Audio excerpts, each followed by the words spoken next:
2. Good morning, everybody. Before we get started, I have asked Commissioner Nevis if he could give a pule for us. Sure. Pule kako. Our most gracious Heavenly Father, we ask that your blessing be on the commission, the department, and those in attendance, and all our beneficiaries. We ask that your spirit be with us as we do the work of our gracious Prince Kuhio for the benefit of our Loi. We ask that those that are in attendance be blessed. Those that are arriving late be blessed as well. We thank you for this day. We thank you for this opportunity. And we continue to look forward to placing our folks on the land. We say these things in the name of thy Son, Jesus Christ. Amen. Amen. Thank you. Thank you. Welcome. Welcome. Pursuant to the governor's 21st proclamation related to the COVID-19 emergency, Hawaii Revised Statutes, Chapter 92 regarding public agency meetings and records is currently suspended through August 6, 2021 to the extent necessary to enable boards to conduct business without holding meetings open to the public and to allow state agencies the ability to effectively and efficiently provide emergency relief and engage in emergency management functions. At this time, we are able to live stream the open portions of this meeting via the DHHL website. Madam Secretary, can you please call the roll? That will be Lee, Commissioner Helm, Aye. Commissioner Kapu, Aye. Commissioner Kalekini, Commissioner Kaupu, Here. Commissioner Namu'o, Yeah. Commissioner Nevis, Hi. Commissioner Teruya, Aye. Chair Isla, it will be Lee. We have 7 members present. You have a quorum. Thank you. So from yesterday, you will note items C3, C4, and G3 were carried over until today.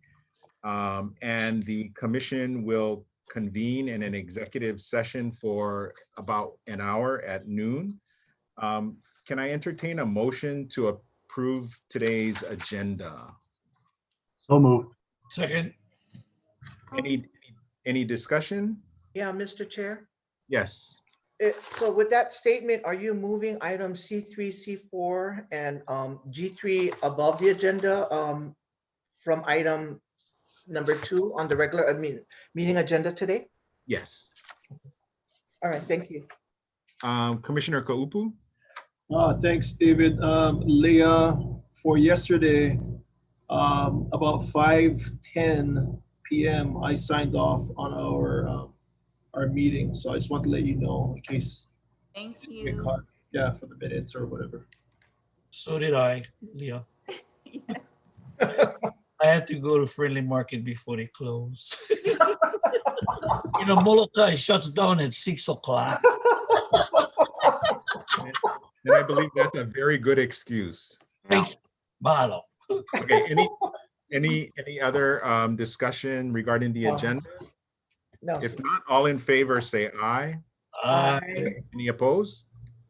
Okay, so Madam Secretary, shall we move to C3 then?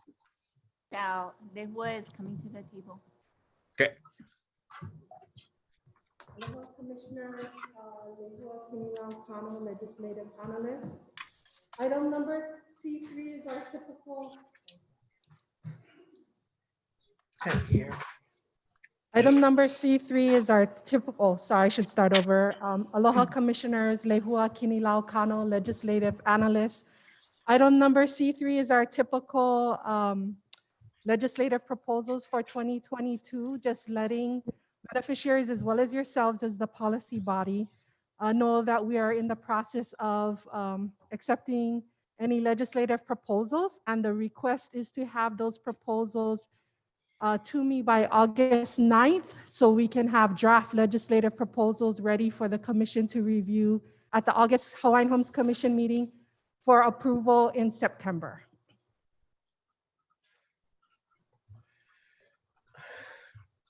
Okay, so this is only for information only? Yes. Okay, so I guess the suggestion is for any interested commissioners or any interested members of the public, if they want to make a proposed legislative action request, they would fill this out and submit it to you before August 9th. Yes, and with ICRO's help, after this item is presented, there will be a media release and it will be up on our website for people to access easily as well. Okay, I'll open this up for questions from the commission. Mr. Chair, Yes, this Pauline. is Commissioner Namo. Lehua, what is the status of our legislative agenda at the present time? So this is the normal process that starts off our agenda for 2022. Obviously, I think if you're pointing out that bills that were introduced last year can carry over to this legislative session. So I did provide an update on the bills as of May 2021 at the last commission meeting to give a status on bills. But really, this is for any new legislative proposals for next legislative session. Well, I think that if we had at least a status list of where we are now, it could give us an idea of where our legislative agenda is now for the department, so that we could have an idea of where we are, so we have an idea of where we want to be, or what kinds of legislation we would want to go for. Okay, so I'm gonna pull up the packet. I'm pulling up the packet on my phone from May 2021 when I did give Excuse me, an up. Lehua, Yes. a simple one pager to tell us where we are from last session, what happened to our bills, or whatever we did last session, a simple one page, so that if we want to introduce anything now would help, I think. Right now, all you're giving us is whether or not we want to actually introduce anything, but we have nothing to go on right now. Okay, so I can I'm not have. asking you to really do a lot of work. I'm just saying, you who is our expert in legislation, pretty much knows what happened this past legislative session for our department where it comes to legislation and our legislative package. If you just give us a quick one pager to give us an idea of where we are, so that we can make a much more informed decision of where we want to go. I'm interested in the water, that's why. So I'm not sure where we are, and then I can ask you more questions about past legislation and where we might be this week. I more than understand the work that goes into what you're doing. So I'm not asking you to make a lot of work. I don't want you to do that. I just want to get kind of a sense of where we are now, so that I can better know what I can ask as far as legislation goes. I'm sorry. So on our, thanks to ICRO, there is on our legislative website, there is on DHHL's website, 2021. I can put it together on a one page for you, but the information is technically all up on our website. Proposal HHL 0121 was the independent legal counsel. We do have bills that were introduced. This bill has not been able to make it past the legislature. This bill has been introduced since I worked at the legislature in the early 2000s. So, Lehua, I'm sorry. I don't really need that. I just want us to have a one pager from your perspective, pretty quick, about what happened to our past legislative package. That's it. I'll send that. Yeah, because I'll just be really, really blunt. We have a ton of material. We get this big folder. To tell you the truth, I don't have all the time to do that, but it's really helpful when you give us a quick one pager and Summarize. tell us what happened to our legislative package, period. And for me, because I'm very astute about the legislative package, the bill numbers kind of help me, and I think it'll help others, but just a quick one pager is all we need, but to at least give us a quick rundown so that we have something to go on. That's all. But to Okay. tell us, we go back to the website. For myself, I'll be very honest, I don't have the time to go back to the website and read all of that. But Okay. your help to me would really help to just give us a one pager. I'm sorry. Okay, I can send that to Leah. I probably will likely convert what's on the website into the one pager, Okay. but I'll do that. If that makes it easy for you, that's fine with me. Thank you. Just letting you know, the upside about the website is that it has links to the actual bills too. So that's the benefit of it. Then you don't have to search further. But that being said, I can, whatever is going to be easiest for the commission. Yes, that I understand too, because I understand that it transforms once it gets into the legislative arena. Thank you, Commissioner Nomuo. Commissioner Teruya?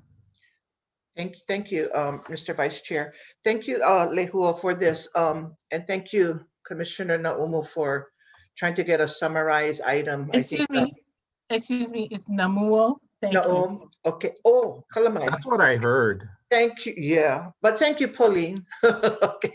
Anyway, Lehua, my question is, through the ledge proposal for 2022, does that cover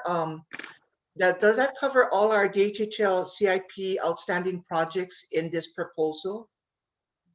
Usually the CIPs are done through the budget process. And so that is made part of the sufficient sums budget, which is usually done by our administrative services officer in coordination with land development division. Okay, so it doesn't go through the ledge, it doesn't walk through the ledge through, I mean, what am I trying to say? It doesn't, those CIP project, outstanding CIP projects, I know we have numerous and there's a lot of money involved for moving CIP projects. Does this not go through the ledge process? Again, so typically it's usually done through the budget process that the commission does approve the sufficient sums budget request. So it's usually included as part of that process. Oh, okay. And the reason I ask is that I'm a CIP person, and I'd like to see how we can support a lot of these outstanding projects. I mean, with especially the funding that's involved in moving our projects forward in all our islands. You know, we tend to listen from the planning department and the all of these wonderful projects, whether it's water, whether it's land and stuff like that. So yeah, I guess I would like to push forward to support these CIP projects that it came through the commission and where the department needs some assistance in lobbying and asking our legislatures. I'll be very open, asking our elected officials in our area, you know, for example, funding for our Voice of America property or other projects. I think it's very important that they hear us. We are constituents in their area. And so for me, I'm always putting them in a position to push funding for their area and their constituents. So thank you, Mr. Chair. Thank you, Commissioner Teruya. Yes, Commissioner Helm? Yeah, thank you, Vice Chair David.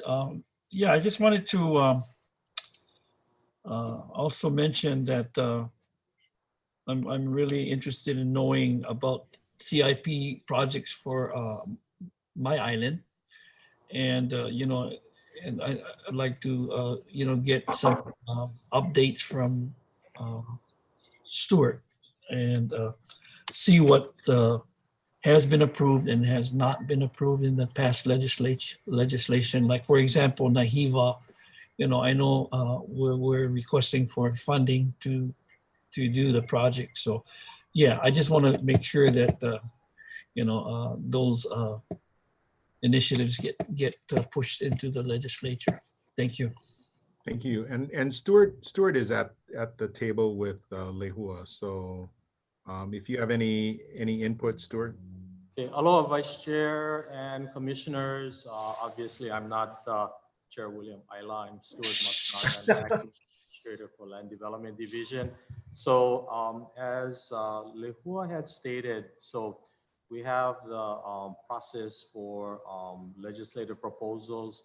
Land Development Division is starting the process to look at our sufficient sums. We are analyzing what we have previously received from the legislature. And so we are starting the process to add projects and reprioritize projects that have not been funded. That will come to the commission, I believe in either September or October before it becomes submitted through the governor's budget package. And so the commission will have an opportunity to look at the sufficient sums for all of the four purposes.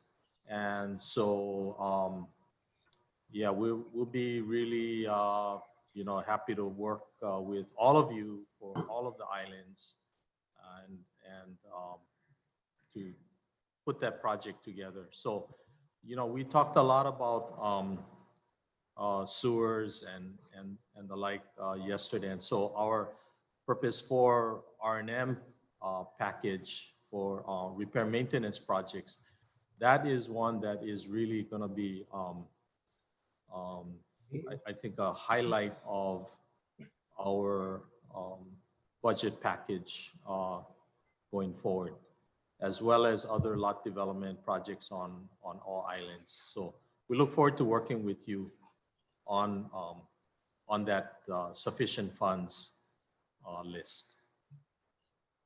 Thank you, Stuart. Any other comments, concerns? Yeah, Chair, this is Dennis. Yes, Dennis. Yeah, what I'd like to see is try to get more tools for the commission. So I think the commission needs to have a discussion of what do we need to make our job more functional? I think one of the things that's on the docket is the independent counsel. That's something that I think we need. So, but I think I think as a commission, we need to have a discussion on what tools do we need to make that the ledge can help us make our job more functional and provide more direction to the department through the ledge.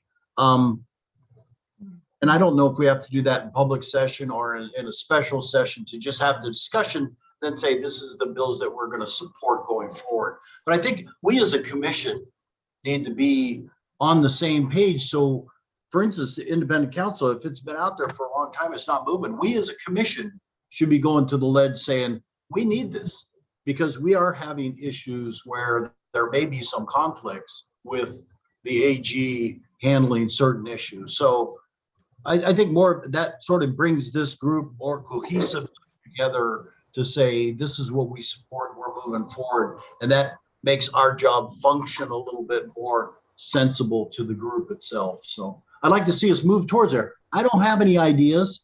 Again, when we get that summarization from Lehua, maybe we look at those and say, hey, these are important. This makes sense. Helps us better direct the department on where we want to be. So that's sort of my 2 cents. Thank you. I need paper and ink. Yeah. That'd be good too. Yeah.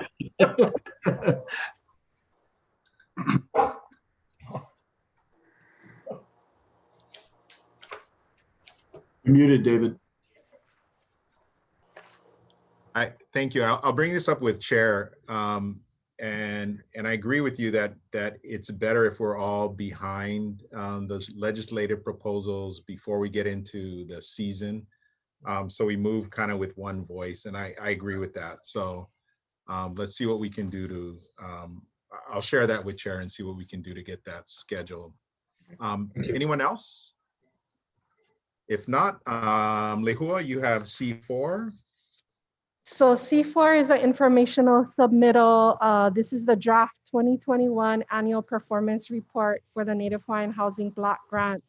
Let me just say up front that I just want to really thank Pearl of our fiscal division. Really, we're talking about numbers for the fiscal year that just closed as of June 30. I apologize that this submittal did not come as part of the packet. I do as much as I can to get it. But we have to summarize the funds that were received as of June 30 and then compile this annual performance report.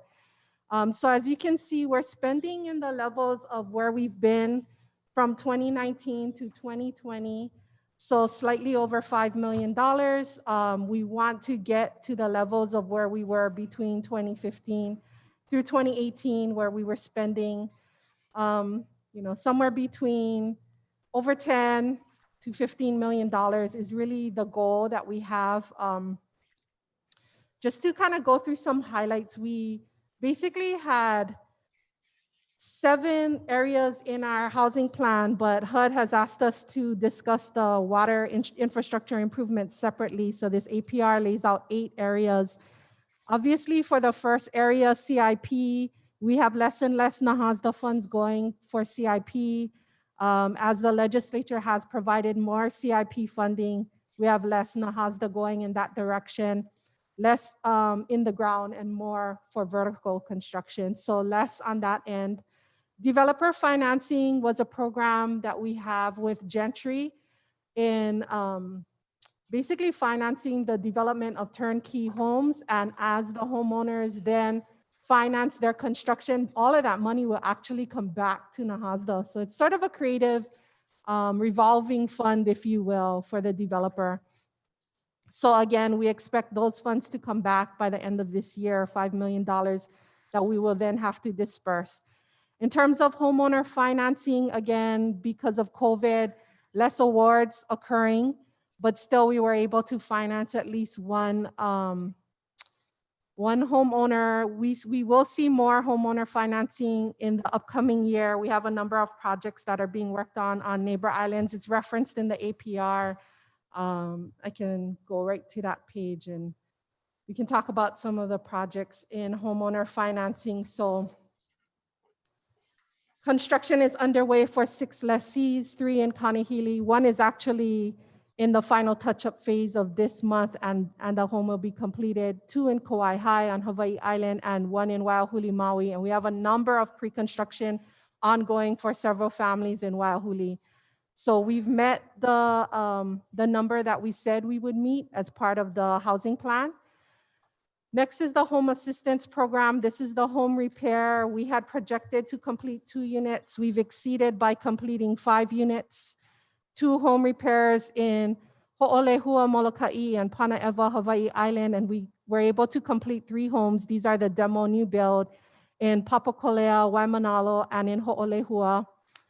Funding was provided in this fiscal year for another 2 homes, 1 in Papakolea and 1 in Ho'olehua, and we have pre-construction ongoing for a few families in Ho'olehua. Wow. For the rental operating subsidy, this is the subsidy for the Waimanalo Kupuna housing project. We had projected 40 units. We're actually subsidizing 75 kupuna, ranging from $10 a month to $604 a month for, again, 75 kupuna in Waimanalo. Rental vouchers is where we saw the vast majority of our funds this year. We did get $2.4 million from Treasury for this program. And so we had projected, again, when this housing plan was done, it was done just as the pandemic was starting. And so it didn't take into account all the funds we would disperse through emergency rental assistance. We had only projected to assist 15 families. And as you can see, we've assisted 382 families. We assisted 142 families through our contract with Aloha United Way. And we assisted 246 families from the 2.4 million in Treasury funds. Just making a note that 41 of those 246 families were duplicative with Aloha United Way families because the Aloha United Way program did not allow for utilities. It was just rental assistance. So some of those families then were able to shift over to CNHA and also get utilities assistance. And then just wanted to, we did enter, when those $2.4 million were all expended, we did allocate funds, NAHASDA funds for, again, NAHASDA eligible families. Those are families eligible to reside on Hawaiian homeland. So it would be waitlisters, and it would also be undivided interest lessees. 29 families were assisted with NAHASDA funds as of June 30. But just wanted to bring to the commission's attention, we've been in conversations with the state, Hawaii Housing Finance and Development Corporation. They are behind in expenditures for rental assistance that they also got through the Treasury, same time we got our 2.4 million. So we're in conversations about having 5 million of the state's funds shifted over to DHHL. Those funds, though, will be for all Native Hawaiians, not just our beneficiaries, the broad category of Native Hawaiians. And we need to obligate those funds by September 30. So just so the commission is aware, the more I do this, the more I spend other funds, whether it's state funds, Treasury funds, that's less NAHASDA funds going out the door. I still see it as a good problem to have, that we have other funds that we're using, and then we can continue to use NAHASDA funds to assist other families. So you can see we far exceeded what we had projected for rental vouchers. For housing counseling, I think this is another, we had projected to assist 50 families. Primarily, we were thinking again for housing counseling. And we were able to, the vendor provided homeownership counseling to 43 households, 8 of whom have previously received NAHASDA financing assistance. 4 households are currently in construction, and the remaining 31 are in pre-home ownership in some level of pre-construction. Or we've had situations where, for example, one undivided interest lessee, they're just really not in a position at all to move forward. So they probably will defer and then take another offering in East Kapolei. We have had a lessee in Keaukaha, for example. He lives near the shoreline area, so there's a lot of requirements for NAHASDA. With the housing counseling, he was able to get other financing, not NAHASDA. And so sometimes that housing counseling, it doesn't necessarily mean they have to, he's income eligible for NAHASDA, but he's gonna use other financing because some of the requirements when you touch NAHASDA made the cost of the build for them just really high. And so they can look for other funding sources to finance their build. Also wanted to highlight that of the 376 households that received emergency rental assistance, 337 households completed initial counseling. This is one-on-one counseling, very customized for each person to help them in their specific situation. We've had business owners, we've had people who just work in the tourism industry that have been impacted by COVID. And so that kind of individualized counseling has really made a difference. I'm not speaking against sort of that group setting or virtual type, but I think being able to have a third party that they can ask questions and really prepare themselves when this rental assistance does go away, making some hard decisions that each family is going through right now. One thing that the vendor did tell me, so this is a 90% rental housing counseling completion rate for rental assistance. One thing that the vendor has told me, the vendor we have is Helen Weiss. As you folks know, she's very versed and has worked with many beneficiaries over the years. And she commented to me that while there was a small number of, she used a number like 5% that she's worked with, the vast majority of these families have never worked with the department and housing counseling before. So we're touching applicants on our wait list, sometimes UIs that for whatever reason have not engaged with the department. So this is another mechanism that we were able to hopefully get families prepared ultimately for receiving a homestead award.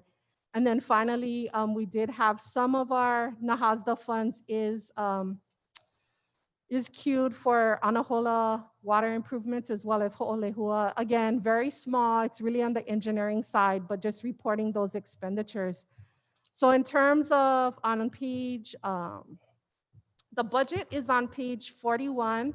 So you can see what we had at the beginning. We had a little over 15 million. We got 2 million through NAHASDA funds. We got 2.4 million from the treasury. And then we also did get some refunds and credits. As I spoke about yesterday, if someone refinances or if they transfer, there is a provision that NAHASDA does a calculation and some of that comes back to the program, and then we use it to assist other NAHASDA eligible families.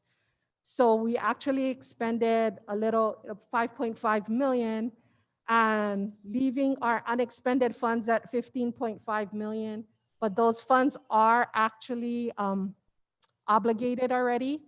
Many of the obligations are in our rental assistance contracts with AEW and CNHA, and I suspect much of that funds will come back because, as I already shared, we're looking at getting funds from other resources, and so that's more funds that we can then use for other needs for NAHASDA. I also just wanted to point out the report, just the total count, so you can see how many units have been assisted with NAHASDA on page 49. We assisted 5 new construction this year, so a total of 589 units, new construction with NAHASDA funds since the program's inception. 5 rehab repairs were completed this year, so a total of over 102 units were assisted with NAHASDA funds, and then the 75 households or kupuna that were assisted in Waimanalo. So total units assisted with NAHASDA funds is 691. Thank you, Lehua, and thank you for the work that you're doing. So for this additional 5 million or so that you anticipate that needs to be encumbered by September, what needs to be done to encumber it? So I was provided a letter by HHFDC. I believe it'll just be a letter between DHHL and HHFDC agreeing that we will expend some of their funds. So it's really their funds that they were appropriated. We already have an existing contract with CNHA. So the intent is that those funds would then be used by CNHA. So instead of using NAHASDA or even our American Rescue Plan funds, we would use these funds instead first because of the tight time frame to expend. Obligated means we have to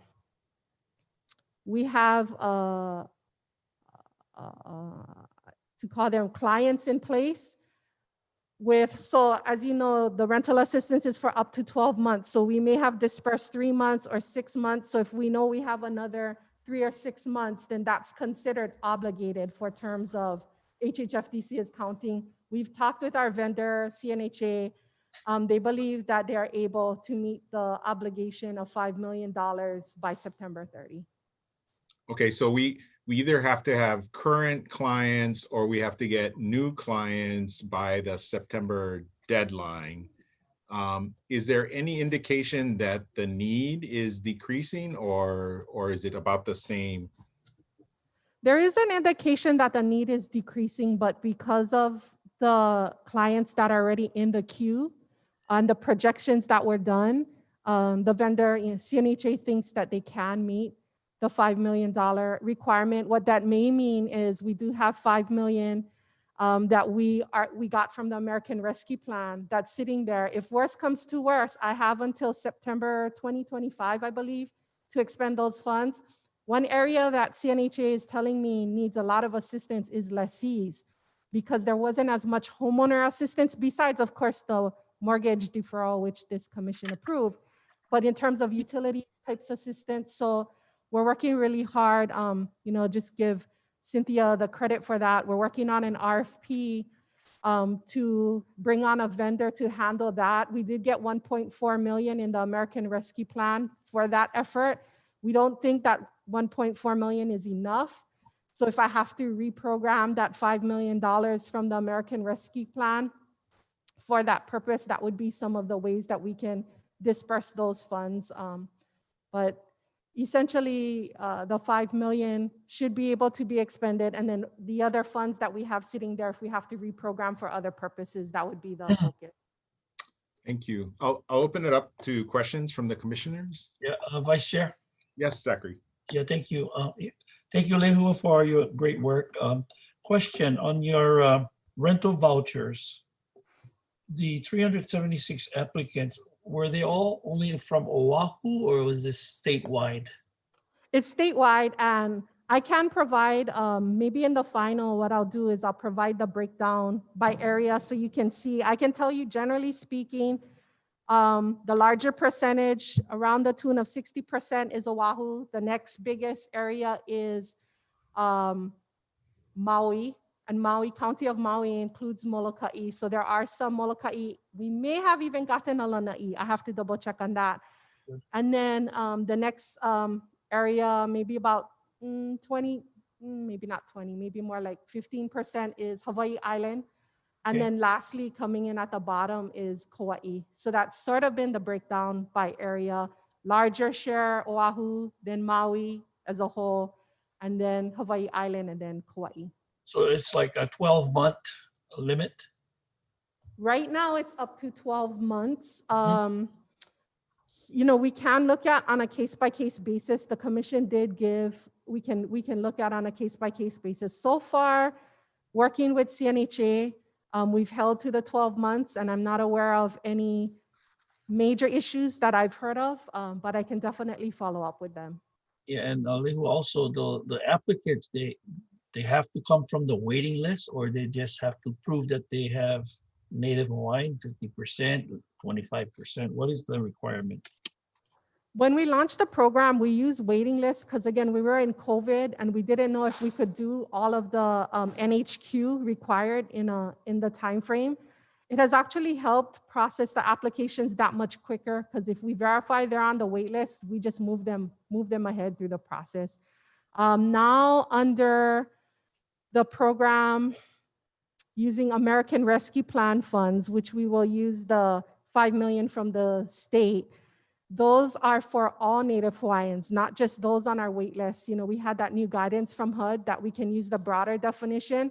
So as long as they can provide a birth certificate to CNHA or some kind of genealogical record or verification, we've been able to assist those families as well. So there were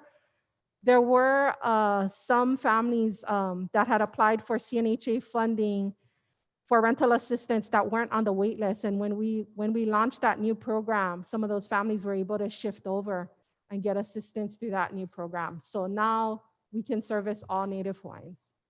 Yeah, thank you. And then finally, you mentioned that the Nahasta projects, like for example, for Molokai, you mentioned Ho'olehua, there was projects that were about completed. And then I just wanted to know an update on any other projects, like for example, in Kalama'ula, is there anything that you could report to me about that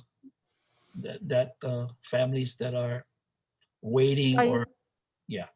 So I know that there are some families, when you look at the housing counseling, some of that 31 are families from Kalama'ula. I know we have more of the Ho'olehua. We just, so one already started construction. One, the documents are nearly completed. We're still waiting on documents from the contractor. I think we both know that ongoing information we're waiting for. And then some of the others are in that pre-construction phase. If they can, they've gone through housing counseling and are moving through that process. So again, hopefully we see movement in housing, homeowner financing and home assistance program in both areas for Molokai. Thank you. Any other commissioners? If not, thank you, Lehua, for your report. So we will, Madam Secretary, are we going to move to G3?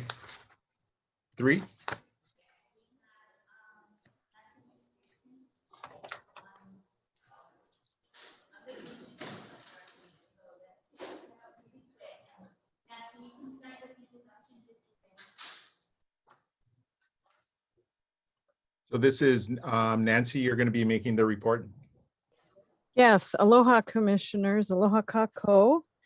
Andrew is monitoring the CWRM meeting, so I'm going to introduce this item myself. And it's actually been 2 years since you got an update.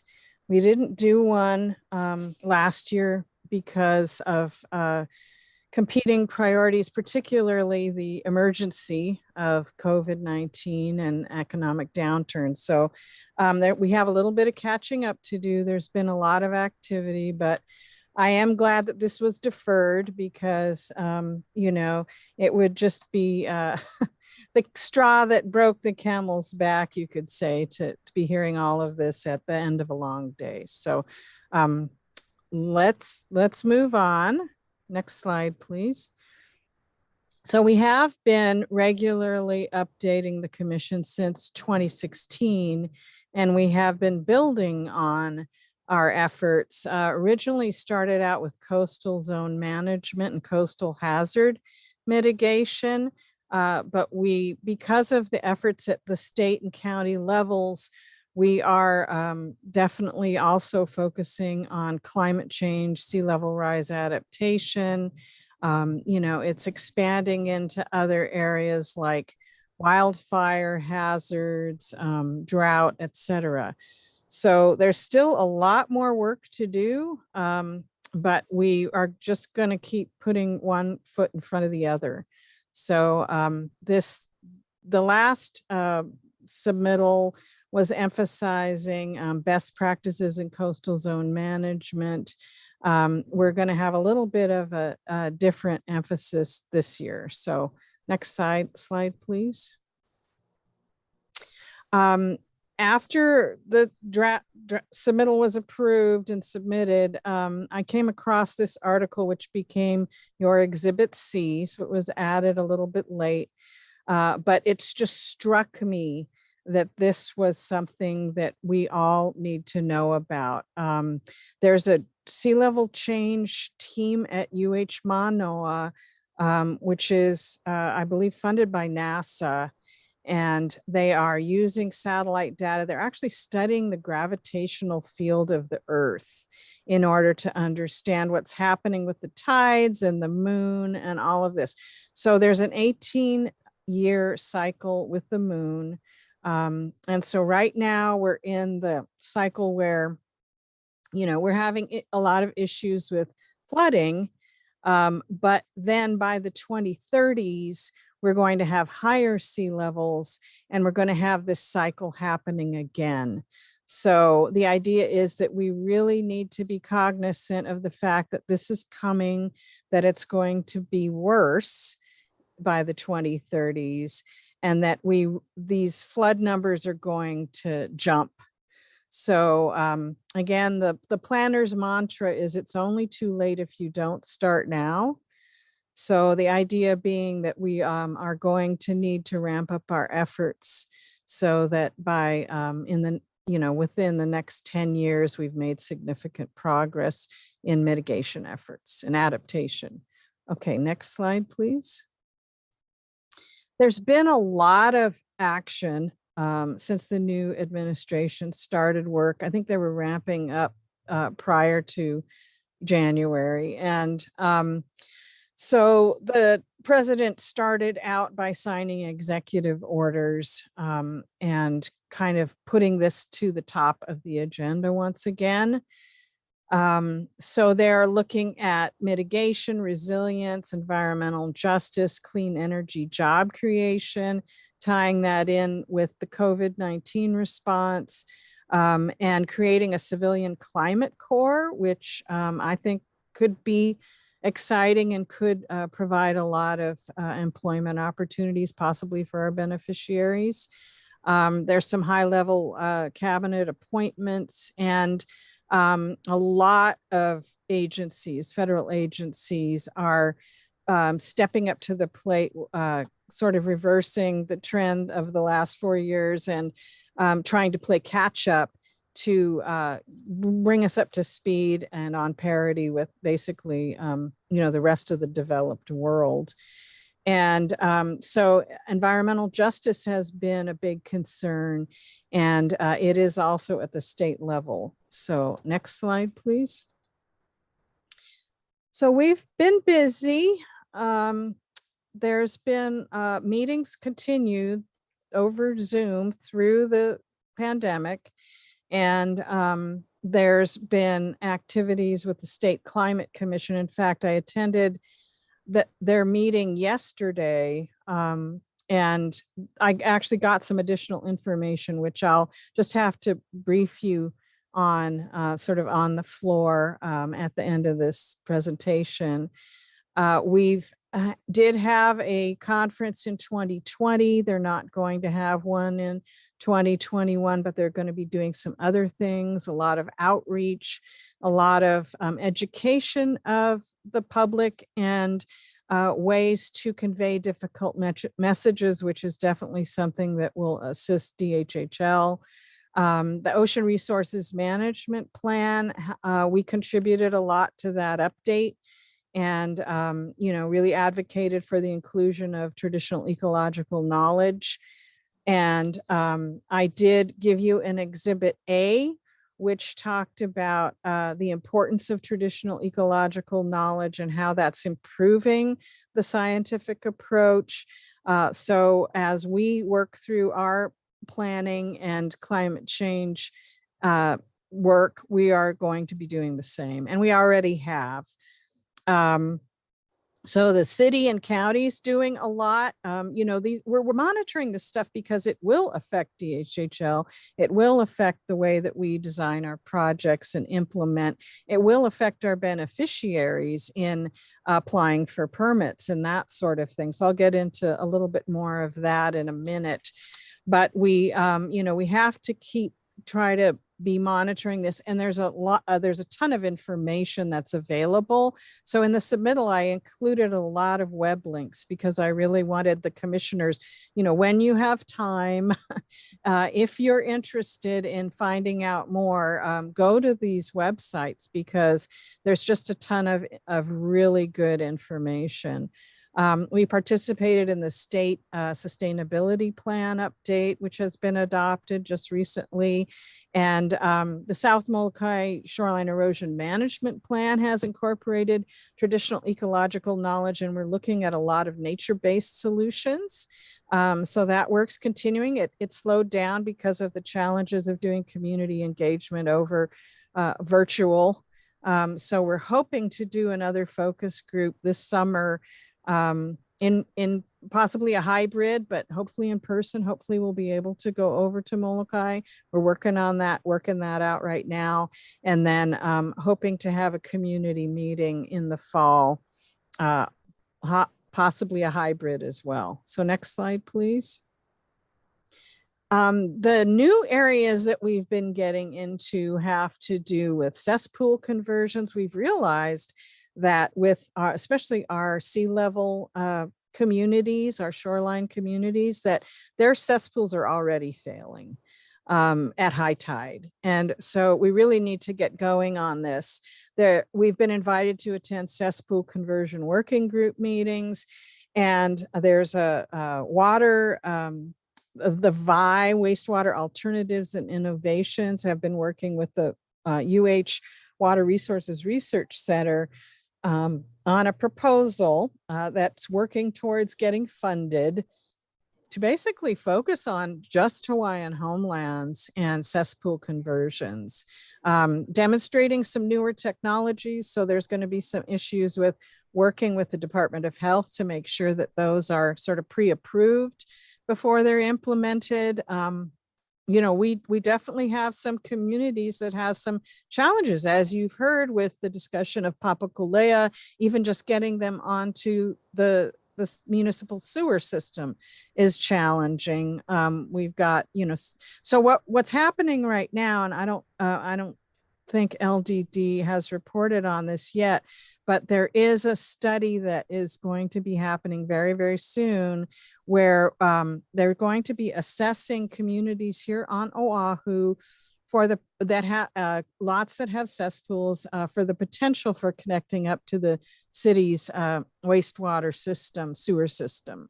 So that's going to be happening in LDD, but we are also looking at those, especially rural islands, remote areas where it's just not feasible. Well, even like Molokai, the Kaunakakai wastewater treatment plants lines only extend for a mile from the plant, and our communities start just outside of that radius, which is really unfortunate. But so we're really going to have to look at some think outside the box alternatives. We're also looking into wetlands partnerships. This is part of the natural and working lands. The idea of resilience, including restoration of natural systems because of the environmental services that they provide that may increase resilience given climate change and sea level rise, as well as the drought conditions, that sort of thing. So we're working on potential grants to do a community resilience plan for homesteads on Molokai. And if we can get that going, then hopefully that's replicable to other communities, homestead communities. And then this Climate Ready Hawaii initiative is part of the State Climate Commission's work. And one thing they're doing is looking at nature-based solutions, better ways to manage lands.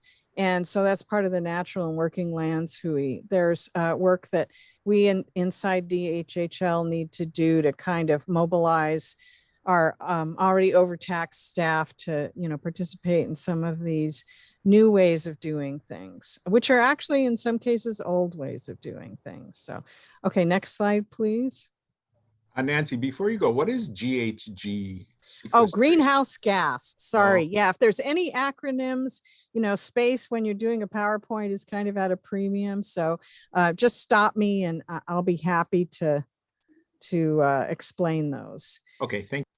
Okay, so this again, the State Climate Commission, they issue an annual report. They did a climate change conference in 2020 that we participated in. They're getting funding, they're getting grants to do additional work. It's actually very, very exciting, very, very cutting edge. And, we're hoping that they can keep going and keep expanding. So the conference, was updating, what are all the initiatives that are happening across the state. And then, as I said before, working on effectively communicating these issues. Climate change is real. So what are we going to do about it? The information keeps changing on how much time we have, but when it gets revised, it usually gets revised in the direction we don't want, which is it's maybe getting worse sooner than we thought. So next slide, please. The city and counties had a lot of activity. We've been participating in those meetings as staff time allows, and they've been preparing a lot of guidance, which we have been contributing to and commenting on. So, they're short papers, most of them, and they're really, really helpful. What's happening is because the city's climate commission is just really loaded with amazing professors at UH that are doing a lot of research and have grad students at their disposal. They are coming up with amazing information, and the state climate commission is actually adopting a lot of this guidance and using it as a resource. So our main efforts have been just focused on, because it's pretty much only me, focused on the city, Honolulu City and County, and the State Climate Commission. But I did get a lot of information yesterday about what the counties are doing. So I'll go over that briefly at the end. Next slide, please. So we have been working on renewable energy. That's been one of our main focuses. Solar PV, We're looking at some possibilities of getting some help for low-cost rooftop solar for beneficiaries, but the community-based renewable energy is, there's been a lot of energy going into that from the planning office. Another thing that we've been working on is on Kauai with the KIUC and the hydro electric, the potential for that project up in Pu'uopai. So we're also reviewing with the coastal zone management lens. And there's been some changes, some legislative changes that are going to make that even more important going forward. So, you know, it all kind of ties together. The way that coastal zone management is being influenced by, you know, what's needed as far as responding to sea level rise and increased flooding. So it's all kind of a moving target, but, you know, the more we can work on integrating all of these things, the better off we'll be. Okay, next slide, please. So these are the things we're going to be continuing to work on. Our general plan update is the other thing that we're really working on right now. We are hoping that the, you know, incorporating climate change, sea level rise, community resilience, adaptation, mitigation, all of those concepts as part of the general plan update will then give us a, you know, sort of a top level policy framework to then kind of roll those concepts out into, you know, island plan updates and other kinds of plans that we can then implement. Again, we need to internally coordinate as best as we can with community resilience, disaster preparedness, and integrating all of this activity that's happening at federal, state, and county levels. So that could start with cross-training just within the planning office, as well as you know, including other divisions and making sure that we're sort of all on the same page going forward.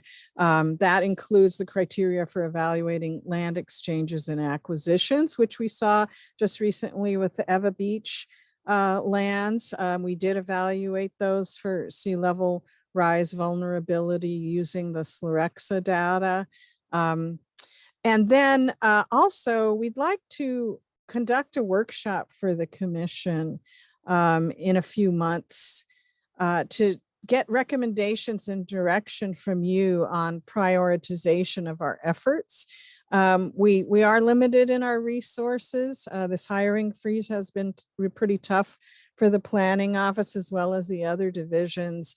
And, you know, asking everyone to kind of, you know, wrap their hands around this new you know, implementation effort is tough. And so we may need to prioritize on what we do. So we'd also like to get going with community resilience plans for our homestead communities. Some of them have already done some of this work themselves, but you know, just basically having this as part of our planning framework. We're still got to work on how we're going to do that exactly. That's one of the reasons that we're looking for grants. And then we are looking at the cesspool conversion requirements and timelines.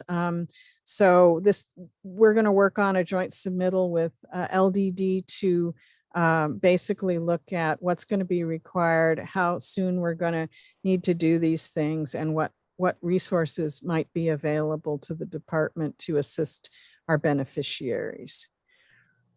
So a couple of things I'd just like to add is that there was a reference to the update on legislation, but I didn't go into a lot of detail. So as far as the workshop for the commission, one thing I'd like to suggest is that we actually include a discussion of the legislation, the climate change related legislation that's passed in the last couple of years. I haven't had a chance to sit down with the legislative analyst, and you know, so we kind of need to do that internally first, and with the chairman's office. The deputy's been very involved with this, so we're going to kind of analyze that and then have something, more vetted to bring to the commission as part of this workshop. So I just wanted to let you know that there's more to come as far as information goes, because some of these bills are going to directly impact the department and our beneficiaries. There's a couple of them that, let's see, one of them is going to be, as in 2020, SB 2060 relating to coastal zone management. Now all single family dwellings on shoreline lots are considered development requiring an SMA permit. So we need to kind of work on how we're going to deal with that on behalf of our beneficiaries. Also, a lot of the counties are working on permit tracking systems and going all electronic. So all submittals have to be done electronically. That could be a challenge for some of our beneficiaries, even just for regular building permits. So I think we need to talk about that internally with HSD and LDD. In 2021, there was a climate emergency that was declared.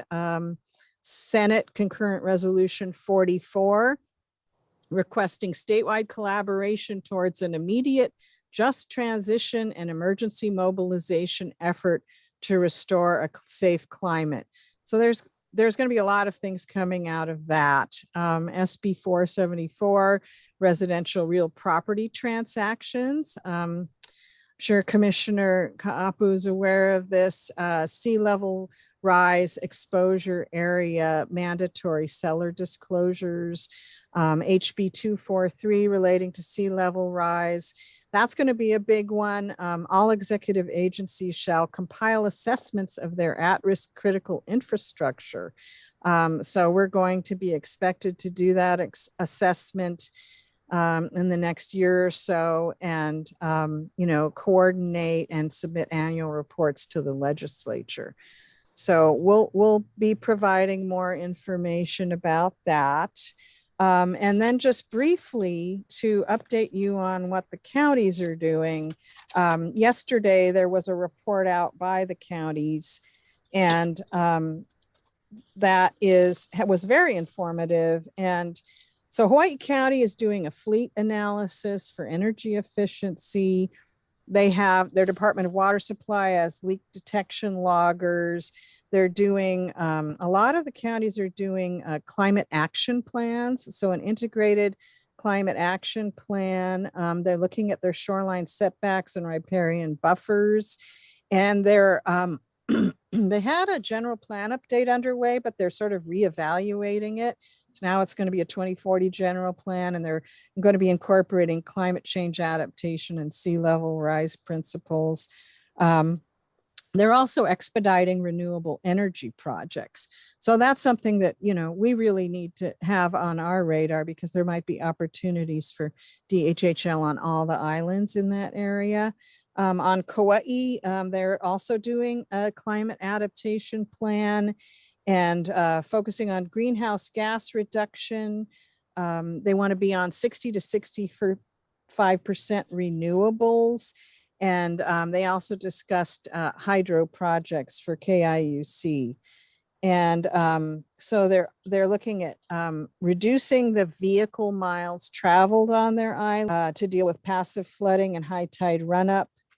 So there's been a lot of activity. Maui County is looking at their shoreline setbacks as well. Their mayor's office issued a climate emergency or it might have been the council climate emergency resolution, and the mayor's office has now a climate change and resiliency office. Honolulu gave a long presentation on climate adaptation design principles for urban development. So, if you're interested in learning more, there's check those websites that I gave you the links to in the submittal. And as always, feel free to contact the planning office, for additional information. So I guess, next slide. I guess what I'd like to know is, what kinds of priorities you'd like to see us focusing on as far as giving you a workshop just on this topic of how we're going to implement these things. And also, once we've kind of gone over the legislation that's passed, that's going possibly impacting our department and our beneficiaries. Vice Chair. Thank you, Nancy. Commissioner Helm. Yeah, thank you, Vice Chair. Thank you, Nancy, for a very informative presentation. Yeah, the idea of having a workshop for the commissioners is a great idea. I think I'd like to see we cover the land exchange and acquisitions regarding, possible future issues regarding, what do you call that? Sea level rise? Sea level rise. And then also, a very important topic would be the cesspool and the governor's proposal to remove cesspools in 2050. Is that correct? I think something like that would be something that we need to discuss more, because it affects a lot of homesteaders on every island, especially on Molokai. And yeah, I'd like to see those areas be discussed. But, I have a question, Nancy. For example, like for Kapa'akea, if somebody wanted to put in a septic tank, that's not allowed under county code, right? Because of the sea level, is that right?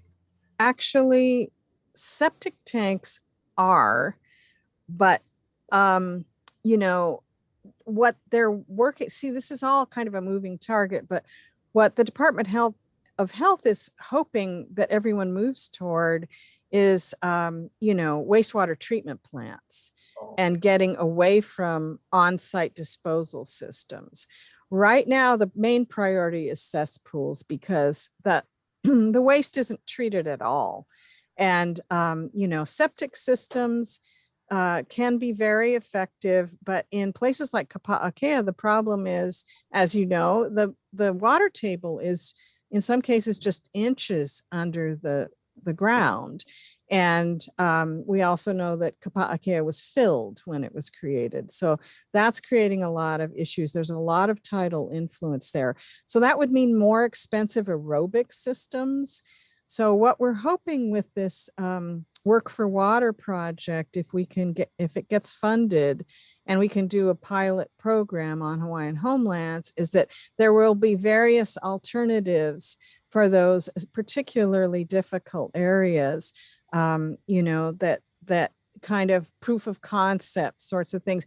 I mean, these things have been studied in other places, but the idea is that, to make them work here in Hawaii, and to provide those conversions free of charge to the beneficiaries.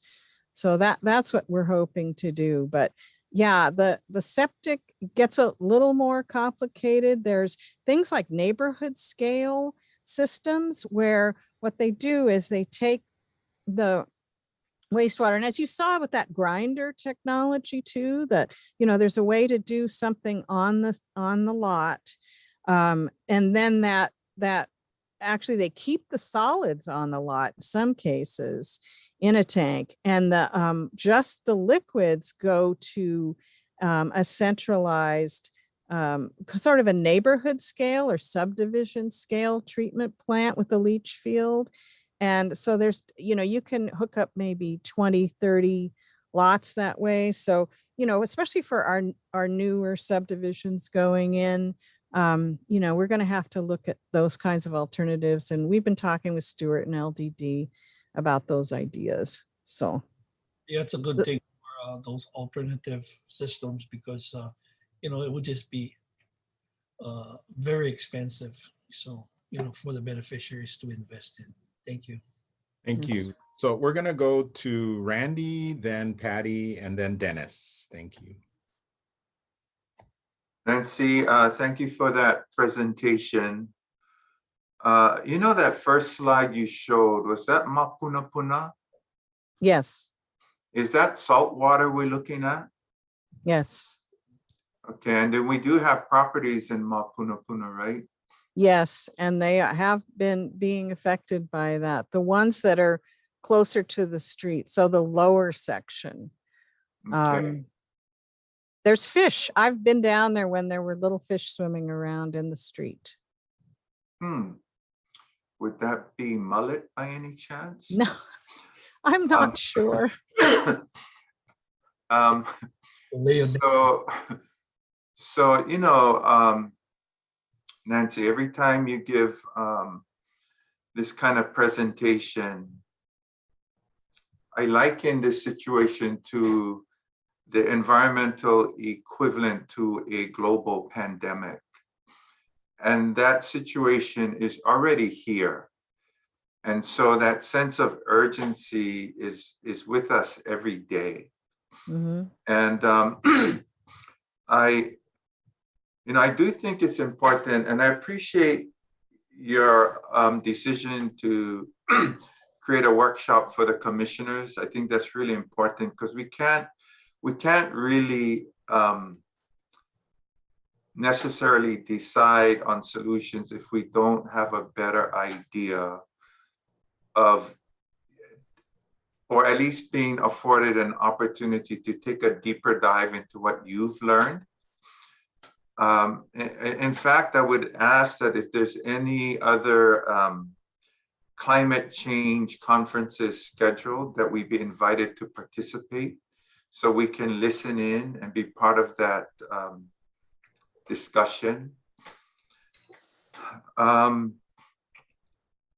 A sea level rise, my immediate concern goes to Kaunakakai, those beneficiaries living along that shoreline. Would you say they're the most affected right now as a result of sea level rise?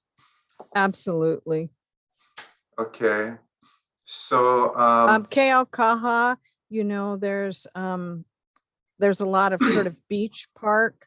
So that's kind of a buffer that buys them some time. But Keaukaha is the other area that we're really looking at cesspool conversion to. So if we go to Kaunakakai, that being the most immediate threat to our beneficiaries, when it's 1 foot in front of the other, and I certainly get that, I understand that. In accepting that reality, what are some of the things the department has begun to think about for those communities? Well, we've had the shoreline, South Molokai Shoreline Erosion Management Plan underway for several years now. So we're looking at a range of solutions. It looks like the policy direction coming out of the legislature is along the lines, and Maui County also, along the lines of emphasis on nature-based solutions, which is going to make, any kind of armoring solution really, really difficult to achieve. So we are looking at, the environmental services that are provided by wetland restoration, restoring the natural shorelines, the natural living shorelines. We're looking into restoration of makaloa and sedges, of a lot of dune species like aki grass and pohuehue and all those kinds of plants. But the challenge with Kapa'akea and some parts of Kamiloloa is that they Kapa'akea is an artificial shoreline that was created by the department.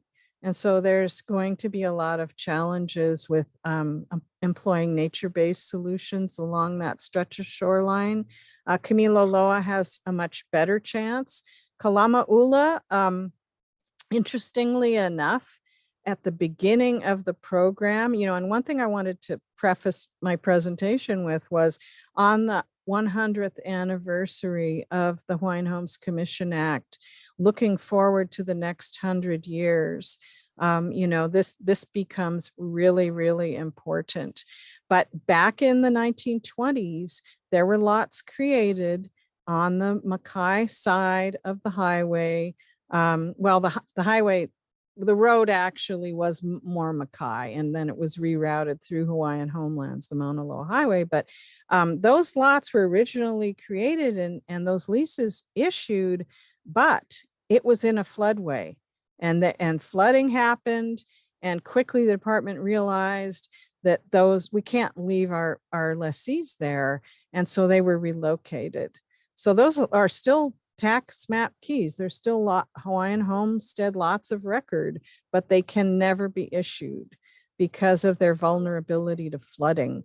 So from the very beginning of this program, the commission has had to deal with this issue.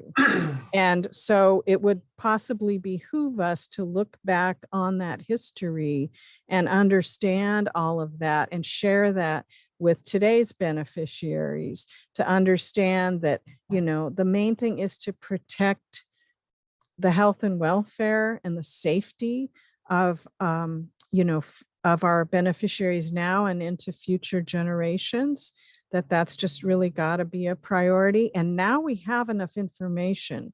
Back in those days, or even the 40s and 50s, the commission didn't have that kind of information that we have now. So, the more I can, the planning office can share this information with you folks, and so you can make informed decisions. We are going to be having to make some tough decisions moving forward. And so the more that everyone, including our beneficiaries, are informed of the sort of the state of the science and the history, the better off we'll all be.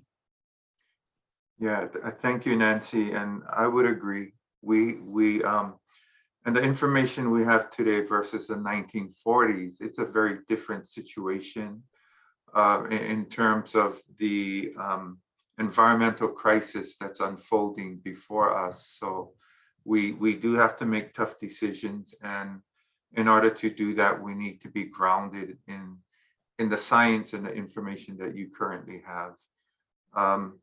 So, the other thing, and I have a strong desire, as I'm sure the other commissioners do, to participate in identifying tangible solutions to move us forward.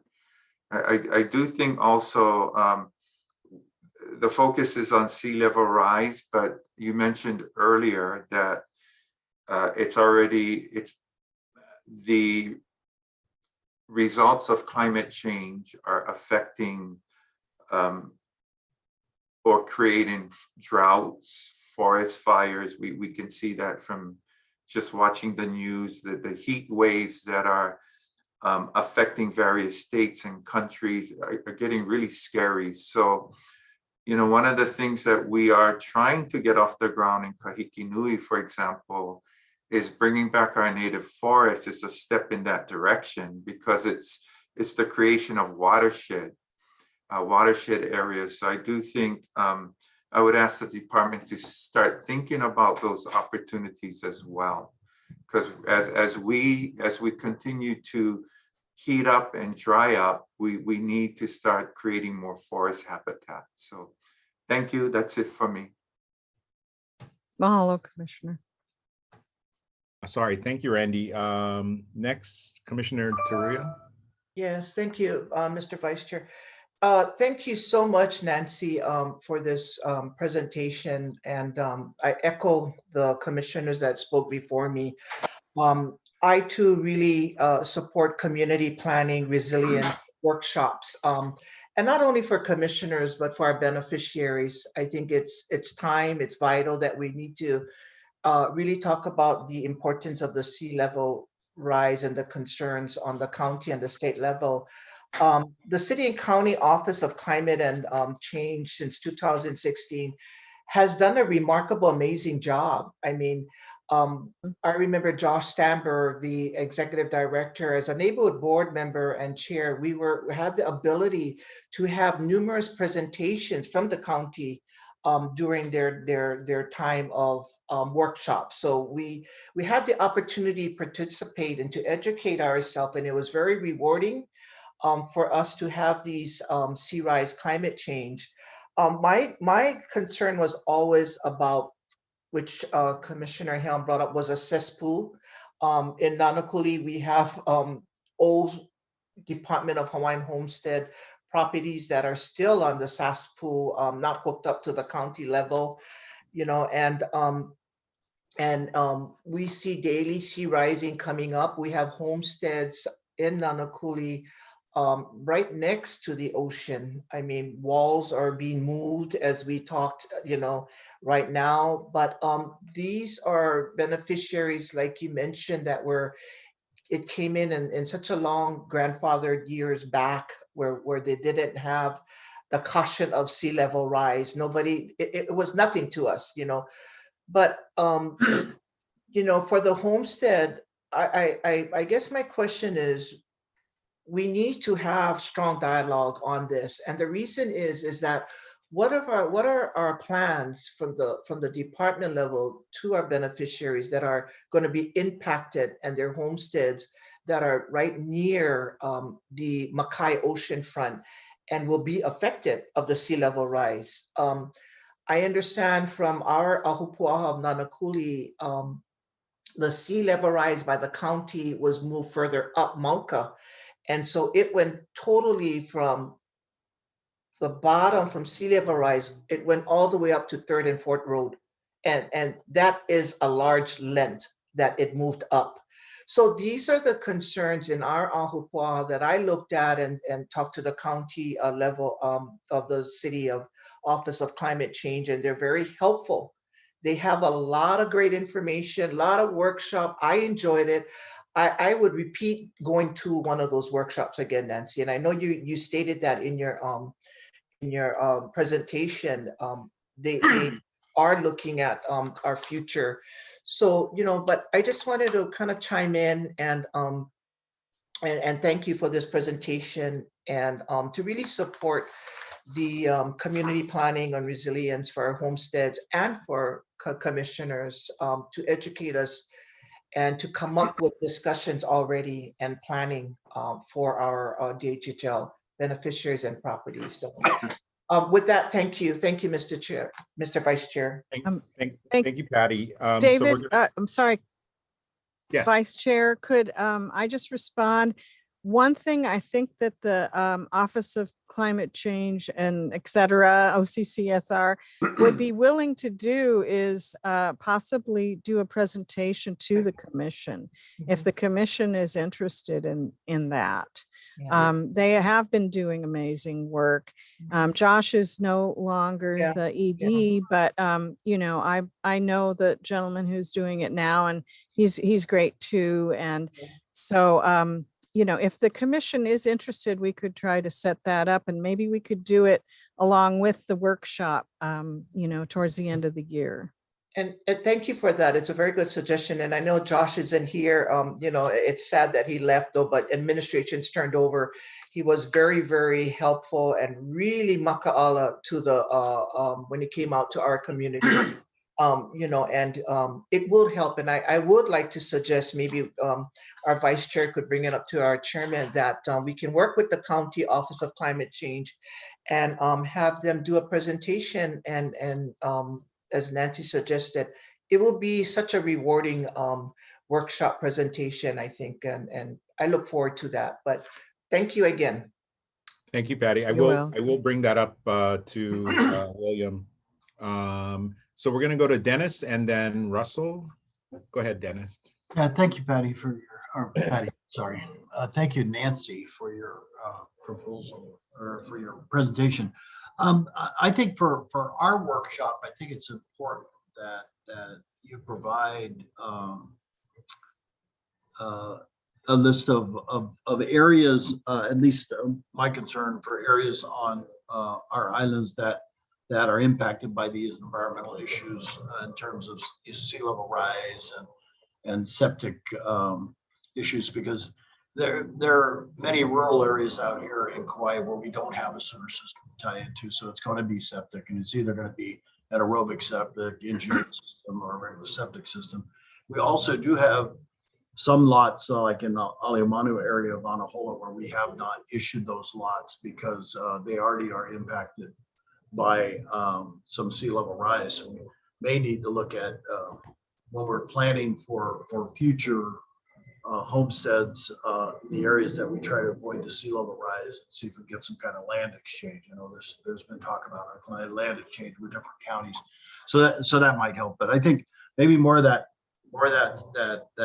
information for our islands who better understand what those impacts are, and we can also have something out to the public to let them know that these are things that maybe happen over the next 10, 20 years that we have to address and at least prepare them for it. Thank you. Thank you, Dennis. May Go I ahead. respond? As I was preparing this submittal, Andrew suggested that we do a separate, submittal just about the cesspool issue. Sure. So we'll make sure that we have maps and all that kind of Yeah. stuff, and including, vulnerability to sea level rise, et cetera. We're in the process of kind of pulling all that information together. So we'll make sure that it's very rich with the kind of information you're asking for. Okay. Thank you, Nancy. Thank you. Russell?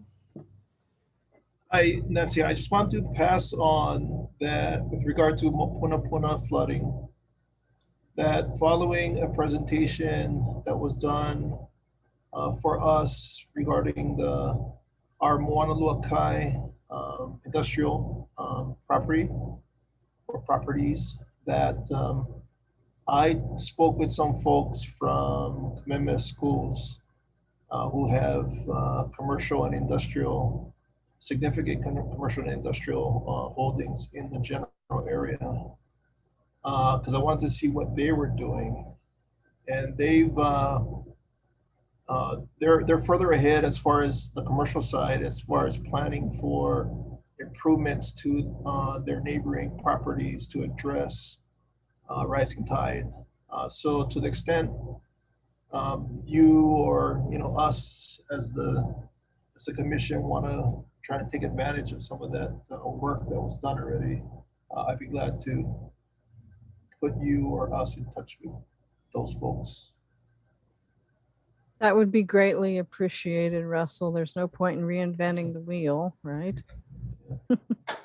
Yeah, thank you, Russell. That sounds great. Okay, thank you. Thank you. Thank you, Russell.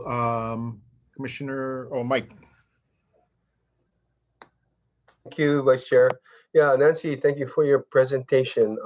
What I wanted to add with regards to climate change, so I think it's pretty accepted that all of the world's use of petroleum with regards to fossil fuels for energy and for transportation is contributing to climate change. What I'd like to request in the workshop is a discussion on the department's efforts on the renewable energy front, any plans, etc. The state does have a mandate, 100% renewable by 2045. And then I'd also like to request that we also have a discussion on transportation, conversion, getting away from fossil fuels on the transportation side. Yes, Commissioner, we can include all that information. One thing I was just reading about this morning in the Honolulu Advertiser is that the State Department of Transportation, actually, they did the big presentation yesterday at the State Climate Commission, and they are working on converting their fleet. And so, I'm hoping that has a ripple effect throughout DAGs, and that we may end up with some Teslas out here, state cars. That would be pretty great. And a charging station might be great too, So hopefully those initiatives that are happening, at the cabinet and legislative level will benefit the department. But yeah, we all need to get off of petroleum as quickly as possible. Thank you. Thank you, Mike. Pauline, any input as far as what you'd like to see? I'm sorry, Commissioner Namuo. No, actually, the discussion has been very informative, and I agree with what everyone is saying. And I think that when we have a workshop, it'll really give us a lot of insight into each island's areas, and I think that would be great. And Nancy does a great job. Thank you. Thank you, Commissioner. And I did take note that you are very interested in legislative matters. So I will make sure that that's a very strong component in the workshop as well. Yeah, thanks, Nancy. I'm always impressed when you give us these presentations, and I remember the one from 2 years ago, and that one scared me. And this one, you know, there's just always so much information, so many different groups that are doing different things. And so I think, you know, when we were talking about getting OCCSR and you doing a workshop, I think if there's some way to pull that all together so it becomes translatable for the lay person and for the beneficiary. So then when we're talking to people, it makes some sense. But sorry, Randy, I just saw your hand, so go ahead. Yeah, no problem. So Nancy, I was wondering if with the information we currently have, if it would be possible to identify our nearshore properties in descending order, which ones will be most affected within a certain timeline, and then go down the list. So for us as commissioners, we have an idea of what neighborhoods we must prioritize and think about what's next for those others that will be affected later. Understanding they will all eventually be affected, but just having some kind of timeline, I think, would be helpful. Thank you. Yes, I think we can do that using GIS. So we'll have to work on getting our GIS consultants. Hopefully they can help us with something like that. And yes, we can definitely try to get you as much information as possible. Thank you, Nancy. Thank you. If there are no other questions, I'm seeing Andrew's picture on our screen. Are you with us, Andrew? I'm with you. I just finished my stint at the Water Commission, so I'm back at Did you have anything to add to this? I don't know where you came in on this, but I heard Commissioner Awo's request for additional information, and I agree with Nancy that this is information that we should be providing to the commission. Okay, so I have a number of things that I've written down that I will discuss with Chair, but thanks again, Nancy, for your hard work, and we appreciate the efforts and look forward to your next presentation. Thank you. Thank you, Nancy. Thank you. Mahalo, commissioners. So we will go to, since Chair is not back yet, we will go to D1. Is Juan available? Good morning, commissioners. As always, HSD provides you with various reports for your information with regards to lessee activity, applications, as well as loans. Do you have any questions? Juan, let me start. I thought it was interesting because Sorry, where are we, Mr. Chair? I'm lost. Oh, sorry, D1. On today's agenda. Tuesday. Yeah, Okay, HSD. so you deferred LMD. No. Huh? Everything's done already. We're gonna go in order. We're gonna defer F1 and F2 till Chair comes back because Okay, those are okay. decision items. Okay, defer. Okay, So we'll go thank for you. the information ones. Right. My only question is, I noticed we've had the moratorium on mortgages, and so I noticed there's a huge drop in the delinquency, but I'm wondering why there's any delinquency left. The question is why there's still delinquencies? Yeah, if, Yeah, well, as you know, prior to the moratorium, there were still a number of accounts that were still delinquent. So okay, those statuses did not change for those borrowers that were delinquent prior to the moratorium. okay, that makes sense. Thank you. I'll open it up to questions from commissioners.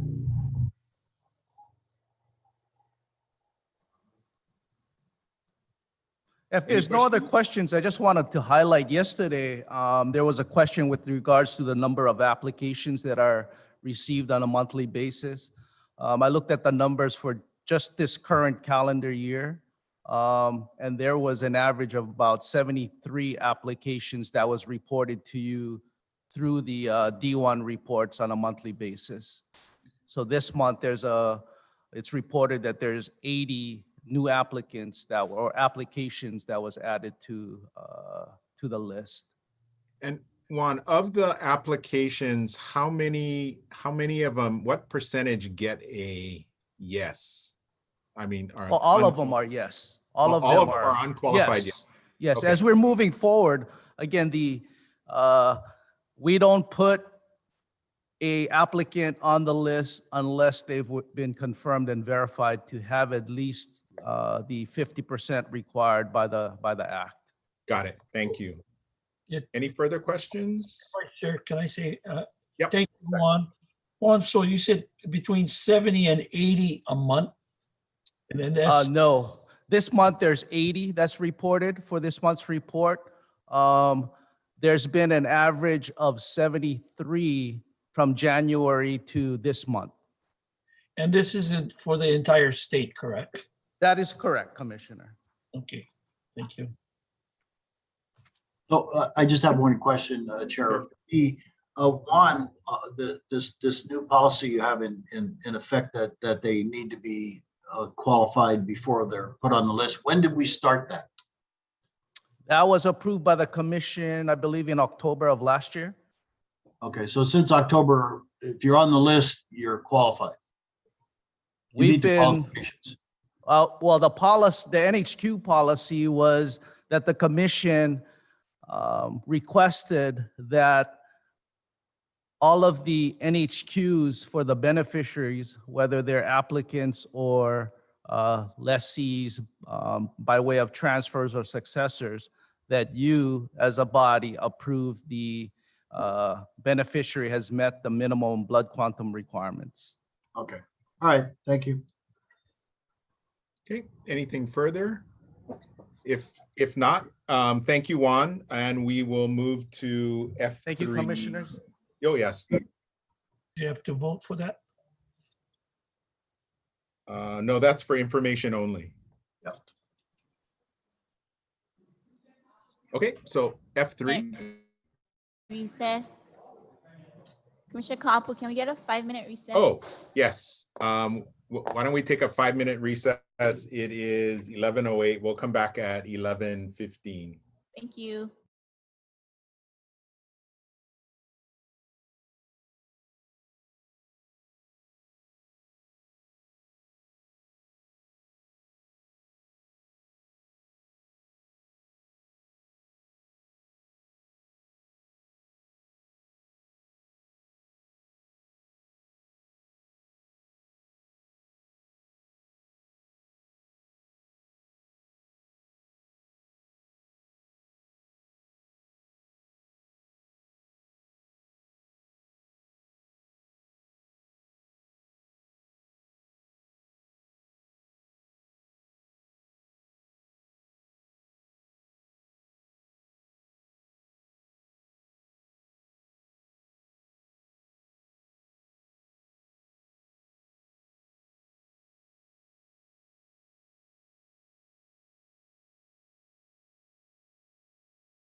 And part two will specifically be on the recently completed state water audit for the DHHL Ho'olehua water system. Part two will be presented by Barry Pollock. Barry is with the Rural Community Assistance Corporation, RCAC. They are a nonprofit organization. They have assisted DHHL for many years on our water systems in all of the TMF capacity areas. And also RCAC provides housing training for our Nahasa staff. Next slide.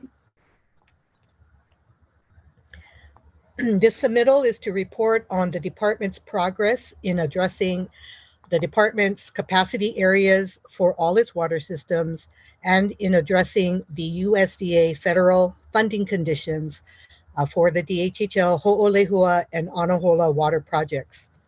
As a reminder, USDA awarded the department a total of $30 million to DHHL. We'll start off with some basics about what our water system is. What is technical, managerial, financial capacity? How is DHHL doing? And lastly, next steps in our water work plan priorities. Next slide. Just brief reminder, these are the legal authorities and related commission policies related to our water systems. Of course, we have the Act, the Commission approved water policy, the Commission approved enterprise accounting policy, and then the newest state law, Act 169 relating to water audits. Next slide. Why are we talking about water systems? Because we own 4 water systems statewide, and we are legally responsible for properly managing and operating them.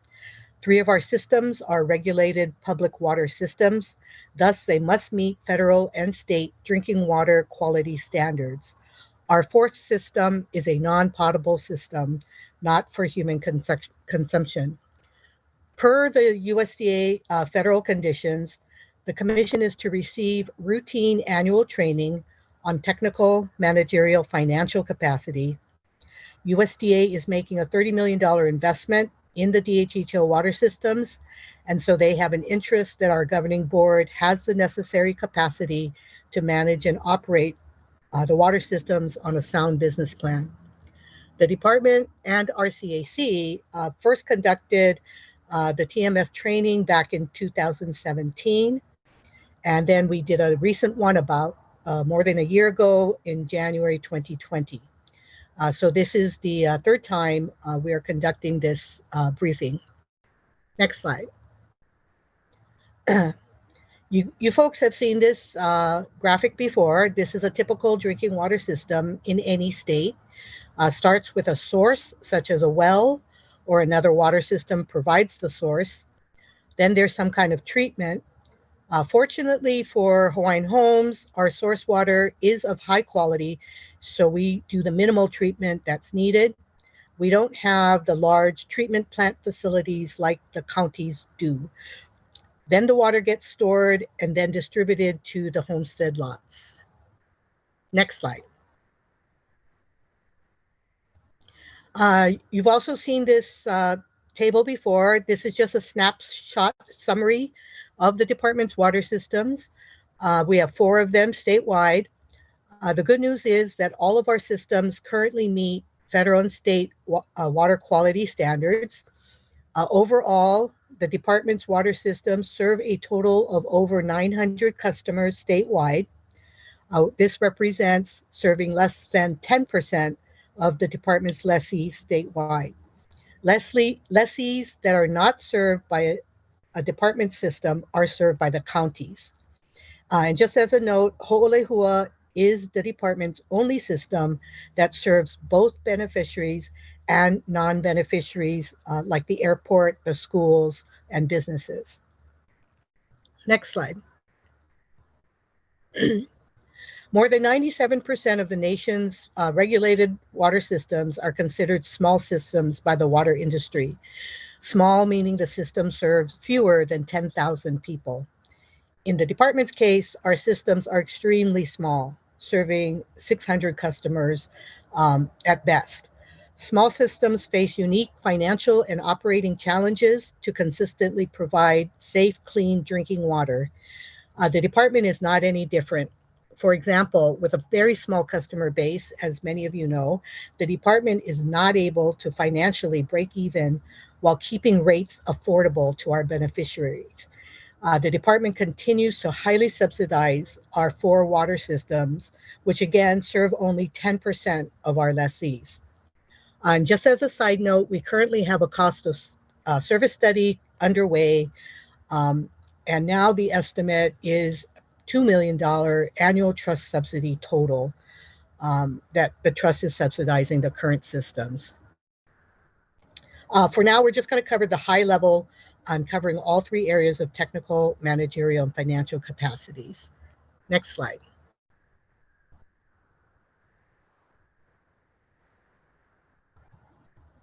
Next slide.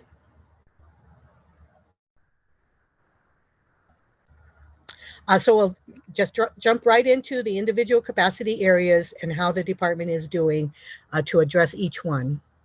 Next slide. Technical capacity. Technical capacity has to do with properly operating and maintaining the system. Do we have the appropriate licensed operators? Yes, we do. However, we do not have enough. We have direct personnel for Ho'olehua, and we have 2 different contractors for the contracted operators for the other water systems. In 2018, the Department of Health recommended we add 2 more operators for the Ho'olehua system. This year, we have expanded one of our contracts to include a contracted operator to supplement the department's water staff on Molokai. So this is our partial response to Department of Health's recommendation. The missing critical piece is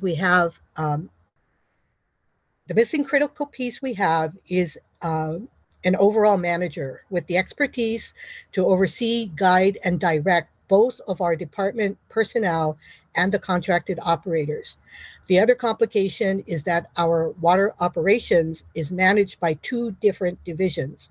This leaves us vulnerable to inconsistencies in procedures and performance, lack of transparency, and accountability. On the resource side of the equation, the department's water resources specialist position has been vacant since 2019.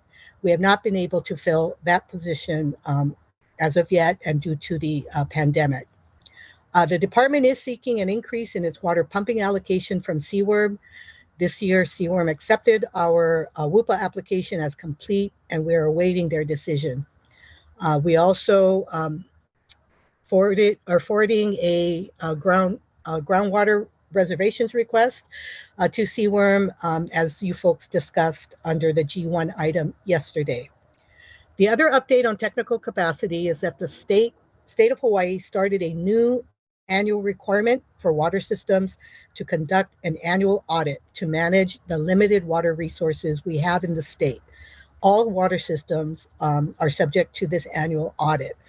So the good news is that the department completed its first and second audit. And as I mentioned earlier, Barry Pollack will do a specific presentation on the findings of that audit. Next slide. For managerial capacity, this is typically what a water utility would look like. Very straightforward. Lines of authority are clear, roles are clear. So typically what a county water department would look like. Next slide. In Hawaiian Homes, the department is a land trust and a state cabinet level government agency. We are not a water utility, so we're not structured in that way. Management of water systems is officially the function of the Homestead Services Division and the district offices. However, the department is highly decentralized, as you can see from this organizational structure. Water system management involves at least 6 different divisions and offices. Thus, by default, chairman's office is the default water manager per se. Operations is handled by direct personnel on Molokai and by contractors managed by land development. All divisions handle customer service, We all get phone calls from beneficiaries about various aspects of the water system. Accounting is handled by each individual district office and also by fiscal office. Since 2018, there was a proposal to establish a water branch within Homestead Services Division to solely focus on water system management and operations. This proposal has been on hold and continues to be on hold due to the current pandemic and governor's hiring freeze. Next slide. So some updates on managerial capacity. In lieu of creating the water branch, this year the chairman approved that we move forward with a cross-divisional team, bringing together the administrators from each division that handle water systems. Secondly, the new water rules were signed by the governor and became effective last month, June 2021. Also, we were able to get construction started for the USDA funded projects. And the commission, during the budget approval process, approved a budget for 2022 for the department to start the long-term operations and maintenance planning during construction to take advantage of the consultants and engineers and contractors. We appreciate that very much. Mahalo, commissioners. That is something, a very forward-looking task for us to be more proactive in managing our water systems. Challenges in management capacity continue to be, as I mentioned previously, our highly decentralized structure. We need to continue to keep working at better internal coordination, planning for new department water systems, better budgeting and tracking of our expenses, and consistency in operational procedures. Next slide. Okay, last capacity area is financial. Most people think that operational costs consist of only the Molokai water staff and the land development contracted operators. Not true. Generally, there are three major areas for financial capacity: administrative, operations, and reserve funds. For most systems, the highest cost items are personnel and electricity. For DHHL, we are very fortunate to have a dedicated source of funds for personnel from the state general fund.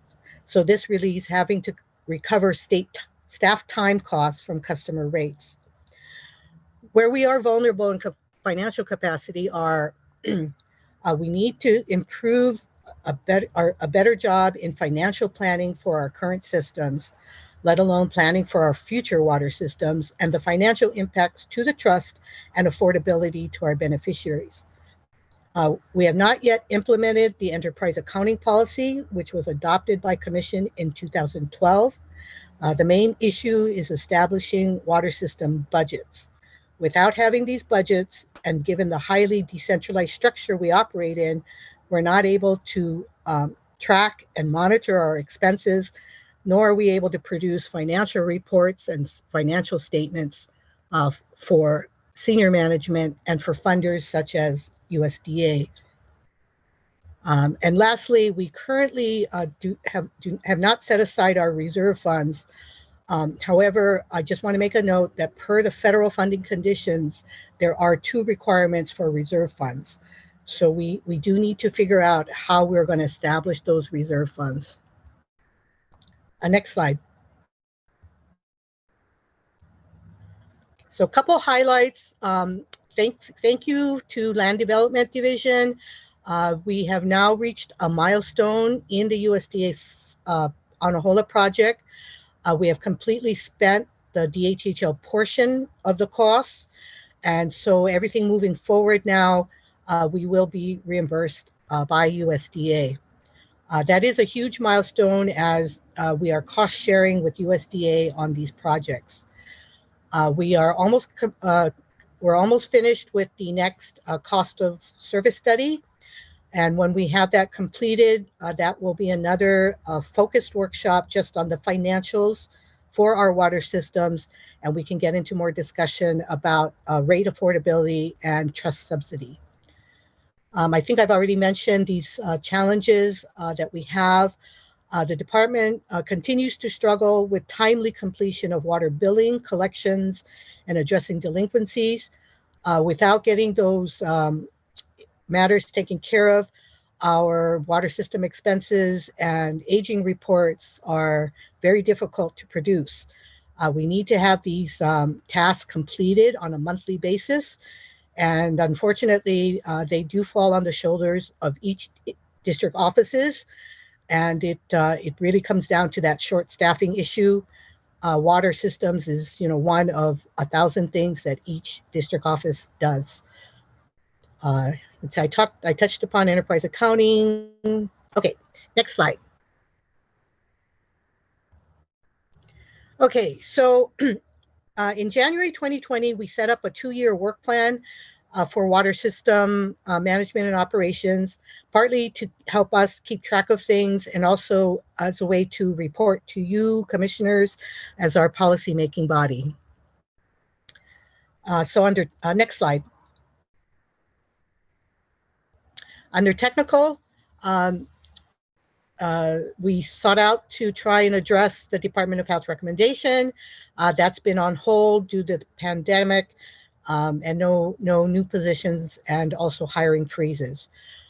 Strive to maintain Department of Health, no significant deficiencies. So the last round of surveys that Department of Health did was a couple years ago. We're simply awaiting their the next time they're going to be doing their inspections. We also sought out to complete the water audits per the new state rules, and we did complete them. We completed them for calendar 2019 and for 2020. Next slide. Managerial, establish new water branch and recruit expertise. That's been on hold. Improve internal communication and coordination protocol. So we were able to create an acting water branch, which meets monthly with the relevant administrators. Another objective was to start construction on the federal funded projects. Construction started on Ho'olehua and Onahola. And then lastly, customer education on DHHO water systems. Unfortunately, we fell short and did not quite get to that one. Next slide. Financial, as you can see, financial continues to be a challenge for us. We need to put together some training for staff, not only the data entry staff, but also for approvers. It takes both the data entry staff and approvers to really watch these water expenses.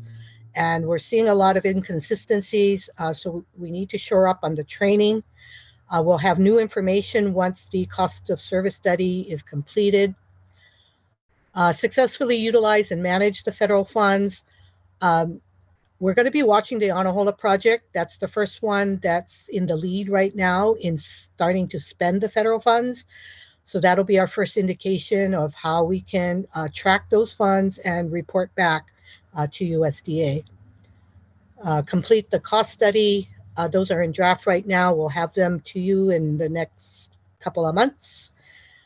Keep the beneficiary rates affordable, reduce trust subsidy. We'll have new information from the cost study. Improve timeliness for water billings and collections. I don't really have an update on that. It's a district office function, and we do need to figure out the management and the staffing of how to get them the support to get those water billings done within the month, and then aggressively address the delinquencies. Fortunately, with the new water rules in place, effective last month in June, our first phase of priority is to put together the procedures for collections and delinquencies. That will be our first phase priority in implementing the new rules. Next slide. So we're still within our 2-year work plan period. The work plan period will end December 2021. These are the areas we'll try to focus on for the rest of this calendar year. Continue the monthly acting water branch team coordination. focus on that first phase of implementation of the rules, which will focus on billing, collection, and delinquencies and enforcement. Obviously, continue the construction on the USDA projects, and we need to put together a customer education plan. On the financial side, first order of priority is to complete the cost study, which will give us fresher information, and also to start to work on our process to drawing down the federal funds on the Ho'olehua and Anahola projects. And that's it. Any questions at this point?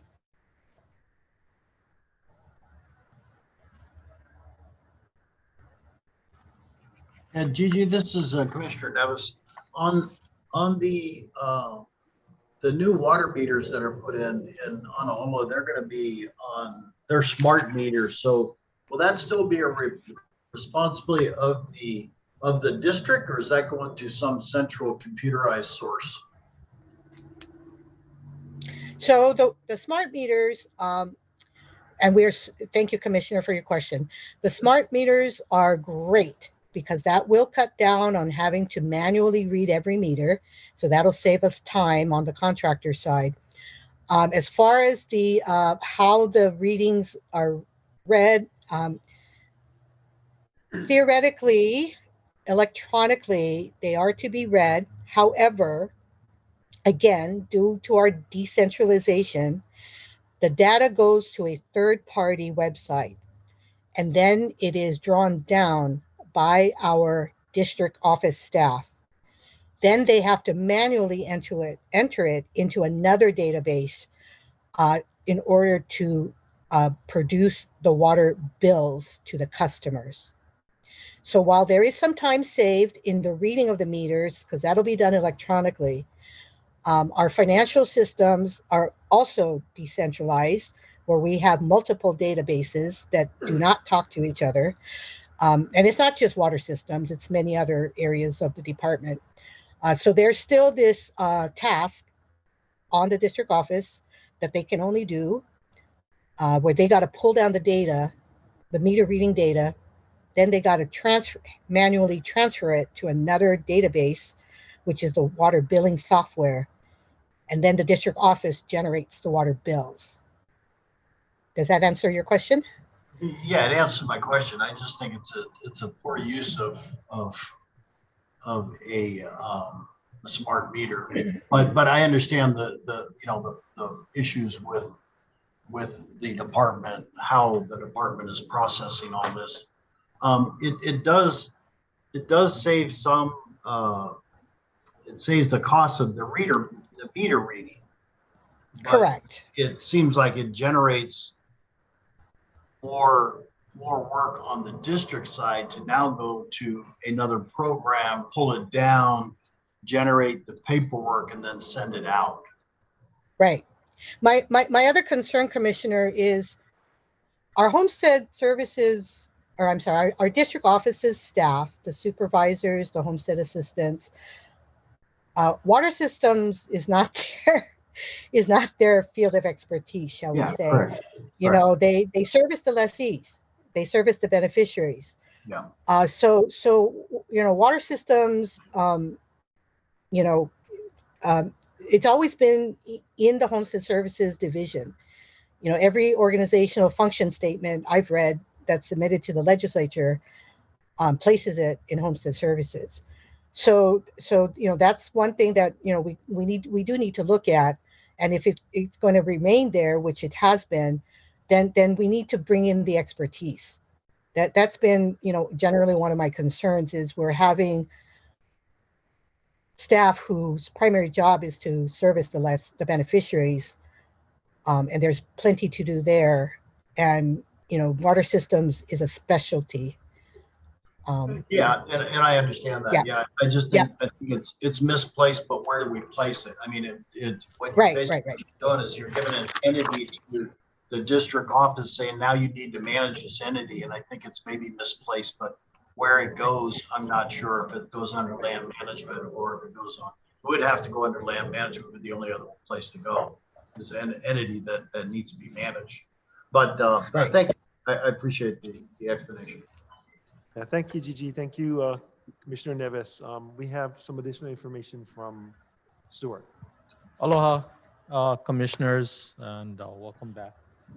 Chair, I wanted to just supplement what Gigi had described, and she's accurate that currently at Molokai, we have some smart meters there, but information does need to be manually downloaded. And so recognizing that situation, so outside of the two USDA contracts, DHHL purchased the software that will allow the data to then be jumped over to Utility Star. So that'll relieve the district offices of responsibility on the billing side. I don't know all of the IT. I'm really old school. I gotta put my pen to paper, but the technology is available, and so we are implementing that at both Anahola and in Ho'olehua. So we look forward to that. The meters installed at Anahola, and so we're just going through all the confirmations on the meter sizes, all of the endpoints, and making sure that that it works properly. I think, of course, in the beginning we'll have to do some manual just to check and just to really check to see how all of this great technology works. But the team at DHHL with our IT people in ASO and with fiscal and with the district offices are all collaborating to make this happen. So that's some good news. Okay, thank you, Stuart. I want to thank, go ahead, Zachary. Stuart, can you come back? Sorry. Yes, sir. Sorry about that. Well, Gigi, thank you for your presentation. It was very informative, first of all. Thank you, Stuart. Just a question, regarding the current improvements by Goodfellows. Is the photovoltaic for the pump station, will be that included as package 2 or package 3? The photovoltaic is package 3, and in terms of the commission submittals, LDD has I think it's E2 and E3 that will follow, and in the Ho'olehua water system, I'll be going through the status of all of the packages and phases, so I can provide a little bit more information at that point. So when do you anticipate package 3, if we have the proper funding, begin? In the total Ho'olehua water project with the USDA funding, there is some funds that are set aside for PV, but we're still going through the iterations on exactly what that PV package will provide. It's a kind of complex matter, so we've been having discussions with Hawaiian Electric, Maui Electric division, and they have some new personnel, and so just last week we were discussing the various kinds of options, and we're still laying out the pros and cons to the different types of programs. Thank you, So sir. we don't have anything yet, Okay. and it's still in negotiation. Thank you. And this question is for Gigi. And Gigi, you mentioned that to have the system run adequately, you would require it in your presentation, mention two more operators. But as we know, the positions are frozen. So is that an accurate amount of manpower to run the system? Because right now we're very short of manpower to run the system. Yes, Commissioner. Yes, that is correct. It actually came from Department of Health in 2018 in one of their inspections. They had made note that we should have a total of 4 operators. We currently only have 2.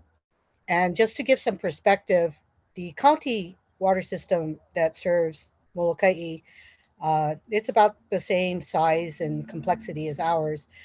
They have between 6 to 8 full-time operators. So we are just barely meeting the minimum. And especially with the new rules coming on board, it's got, more responsibilities for going after, delinquencies and enforcement and etc. Our staff is going to be very overwhelmed is my concern. But, so the good news is we did expand one of the contracts on the island on Molokai. So we do have access to a 3rd operator by contract. And I know, which is good news, because one of our staff is going out of state on vacation. So that 3rd operator will fill in. So, we're making do with what we can. Is that private? That's, we're just taking things day at a time. Is that private contractor from the island of Molokai? Yeah, yes, it's under we have a current contract that helps us with maintenance and repairs. Okay. And one of their people is a certified licensed operator. So we're just expanding their contract. Oh yes, they're there on island. They've been under contract with us for many years. Very good. Which is we're even more lucky and more fortunate.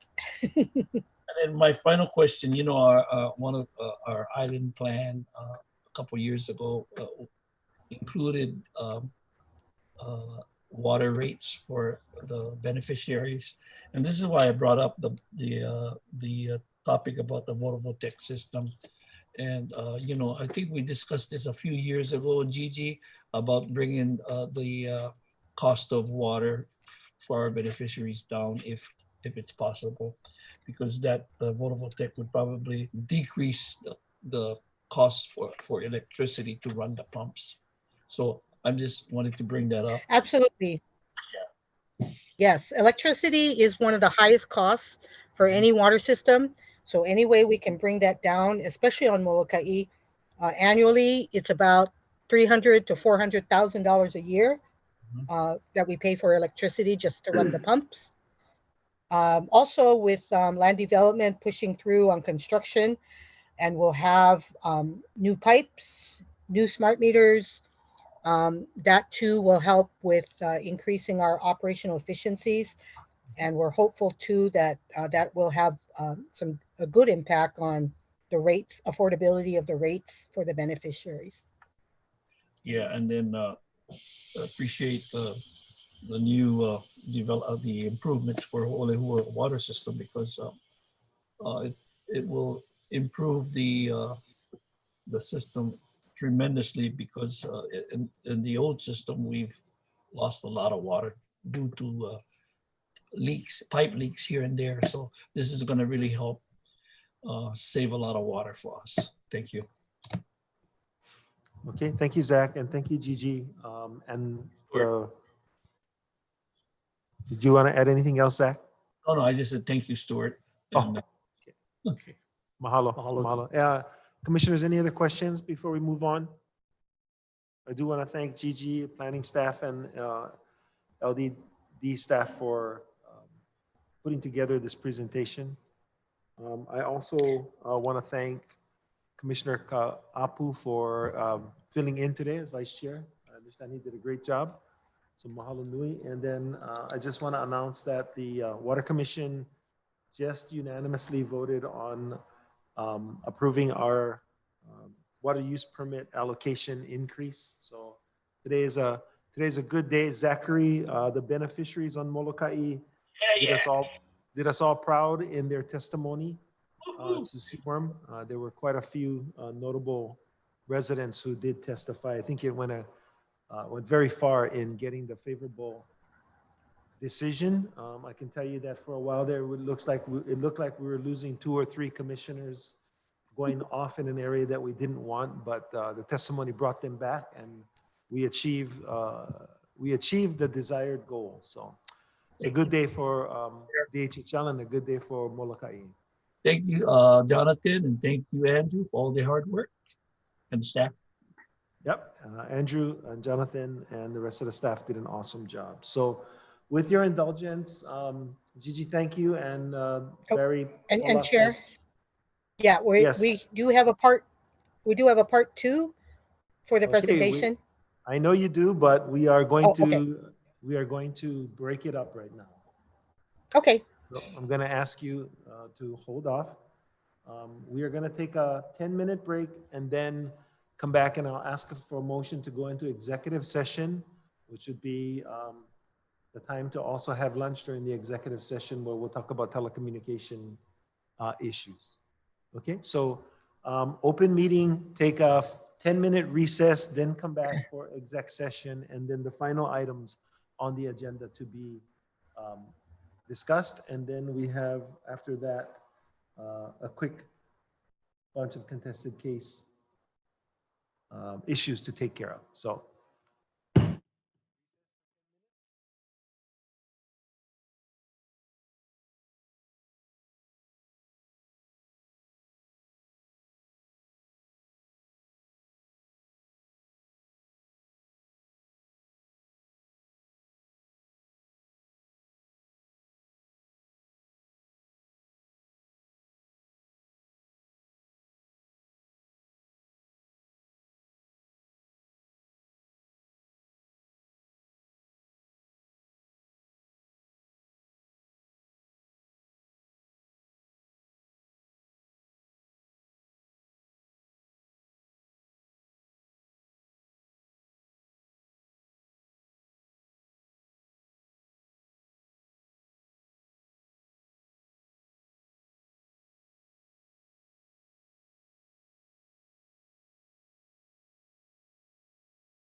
back in open session.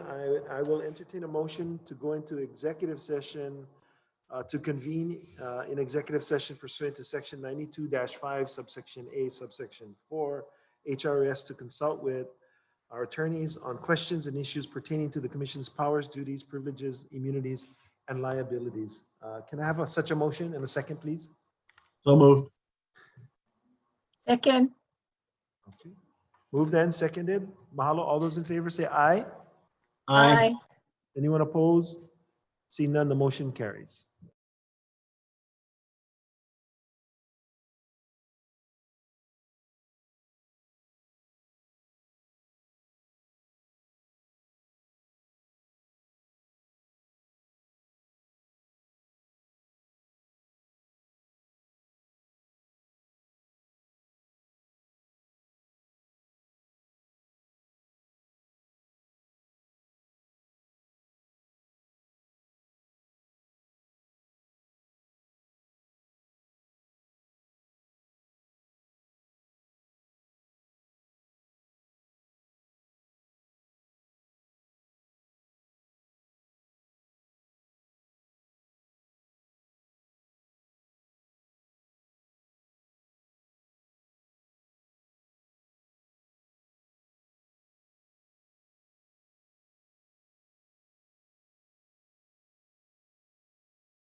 Well, commissioners, welcome back.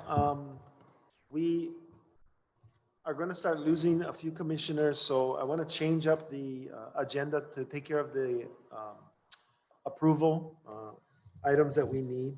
So Barry, sorry, you're the consultant to Gigi. Gigi, sorry, you're going to have to just delay your presentation a little bit more.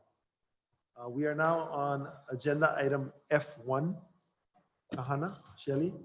Aloha again, Commissioners. Kahana Albino, Acting Administrator with Land Management Division. Also with me, I have Shelley Carrera, who's assisting me on this item number F1. Again, the subject item is approval to issue a right of entry to the Molokai Hunting Club out in Ho'oleoa, Molokai. Commissioners, do have a motion to approve? So move. Staff recommendation? Second. Got it? Second. Okay, thank you. Thank you. Commissioners, as you well know, a couple months ago, back in April of 2021, we did issue a short-term right of entry to the Molokai Hunting Club to take care of some of the access deer. They did receive funding from the Maui County. However, they did not expend all the funds they received as of today's date. They're looking to extend the right of entry or get another right of entry to be able to expend the funds they have, and hoping to get to expend everything up until September 30th, 2021. We also have Justin Lua. I can't pronounce the name, sorry about that. But Justin, if you can share what you guys have accomplished so far and what you guys seek to accomplish by September 30th. Yes, aloha commissioners and Chairman Ayla. Thank you guys for having me here today on you guys' meeting. I really appreciate it. I'm Justin Lua Falemana, president of the Molokai Hunting Club. I'm asking for an extension on a right of entry until September 30th, 2021. There was an extension on the grant, the Maui County grant. And so far, the club itself has removed a total of 380 deer on Molokai with our 7 landowners that we are working with, including DHHL. Justin, can you speak up a little bit? You went soft all of a sudden. There. Sorry about that. Can you hear me now? Yes. Okay, so the hunting club, the Molokai Hunting Club, consists of 150 members, all from Molokai. We do have some outer island members. That's not a part of the 150. However, from April 1st, we did remove 380 deers, access deers on Molokai. And we distributed about 11,560 pounds of meat to 179 households, and about 741 members in those households. So all the meat that we do get from these deer, we do distribute it back out to the community for free. And we still do have a access deer problem. However, we do have access to other areas, such as the Molokai Homestead Livestock Association. So that you guys are, that is also a part of DHHL. So we are working with them. They also have a deer problem. So all the meat that we do get, we give it back to the community for free. We're also doing a meat drive this Wednesday for all community members. And we just need an extension so that we can fulfill our part of the grant, the Maui County grant. And we hope to continue our extension even after the grant is fulfilled, to just help maintain the numbers of access deer on DHHL lands and elsewhere on Molokai, to help with the management of access deer.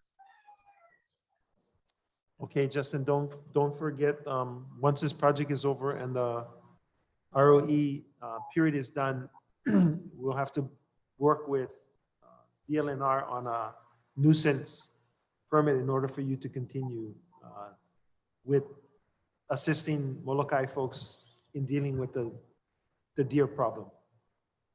Okay. Yes, no problem. Yes, no problem. We're willing to work with DLNR and take the proper protocols and step that you and the commissioners want us to. Yeah, I just don't want you guys to get in trouble because legally DLNR handles ungulates, right? So let's keep it all above board and keep everybody safe. Commissioners, any questions regarding this recommendation? Yes, Chair. Zach? Yeah, thank you, Chair. Thank you, Kahana. And also, Justin, thank you very much for your testimony. Just wanted to share my personal concerns because you know, to control this axis deer is really important for a lot of farmers on Molokai, including myself. So it's going to take a while to control the population, but I think it's good for a lot of the homesteaders, including myself and the homesteaders up at Ho'olehua. And so I just wanted to thank Justin and the Molokai Hunting Club for their efforts to control the deer population on Molokai. Yeah, so I'm going to support and approve this request. Thank you. Okay, thank you, Zach. Mike, you have your hand up? Yeah, thank you, Chair. Thank you, Justin. I'm just curious, you mentioned there's 150 members in the hunting club. How does a person interested in becoming a member, what's the process? Yes, so we do have our bylaws and our membership form that you fill out, and we do ask that that you have close ties to Molokai. So basically, you're alumni of Molokai, or you have family from Molokai. You have some type of close ties to Molokai. However, a member can sponsor two people that are not from Molokai. They're a family member from the mainland, or a family member or a friend from elsewhere. But yes, we do have our membership forms and everything. Oh, nice. So that's how Outer Islands can participate too, the Outer Island folks. Yes, we do have a bunch of Outer Island folks from Maui, Big Island, Oahu, and Kauai that participate too. Especially during this, when COVID got lifted, we did see a lot of influx of hunters from Outer Island that helped with the axis deer problem here. Okay. Sounds like the program is working really well. Appreciate the update. Thank you. Okay, commissioners, any other questions for Justin? I do. I have one question, Chair. Go ahead, Randy. Yeah, aloha, Justin. I do appreciate the work that the club is doing, recognizing recognizing in conjunction with Molokai that we have a deer problem right on the island. My question is, does anybody know what the total deer population looks like on Molokai? That's a great question. That's a question that everyone wants to. That's the answer everyone's looking for. The only answer that I can give you is back in February of 2019, a private landowner on the east side of Molokai, Puhoku Ranch, they did their own deer assessment, and they flew over only their lands, and they counted about 9,000 deer just on their lands. So that's only on the east side of Puhoku Ranch on Manae. However, there hasn't been an entire island deer population estimation yet. And we hope in the near future that we can come up with a baseline estimation of the population. Wow, so that's a lot. What would you say? That's about a third or 1/4 of the island? Any guesstimate on that? Yeah, I would say about maybe 1/4, kind of. Wow. Yeah, 1/4 of Roughly. roughly. Yeah. Roughly. Yes. Well, that's a lot of deer for that portion of the island. So a lot of work left to be done. Yeah. But thank you. Thank you for your work. Okay, thank you, Randy. Other commissioners? If not, Justin, do you have a website and do you have recipes on your website? We do have we just have social media pages, but pretty much, you know, the basics: soy, sugar, ginger, garlic. That's how we do it. Yeah. Sounds good. I've had Molokai deer meat. It is excellent. So mahalo. Commissioners, if there are no further questions, all those in favor say aye. Aye. Aye. Anyone opposed? Seeing none, the motion carries. Good luck. Justin, continue to be safe, okay? Take care, Justin. Thank you, Justin. We will. Hey guys, mahalo. Have a good day. Aloha. Next agenda item F2. Kahana? Yep. Agenda item number F2, subject item is to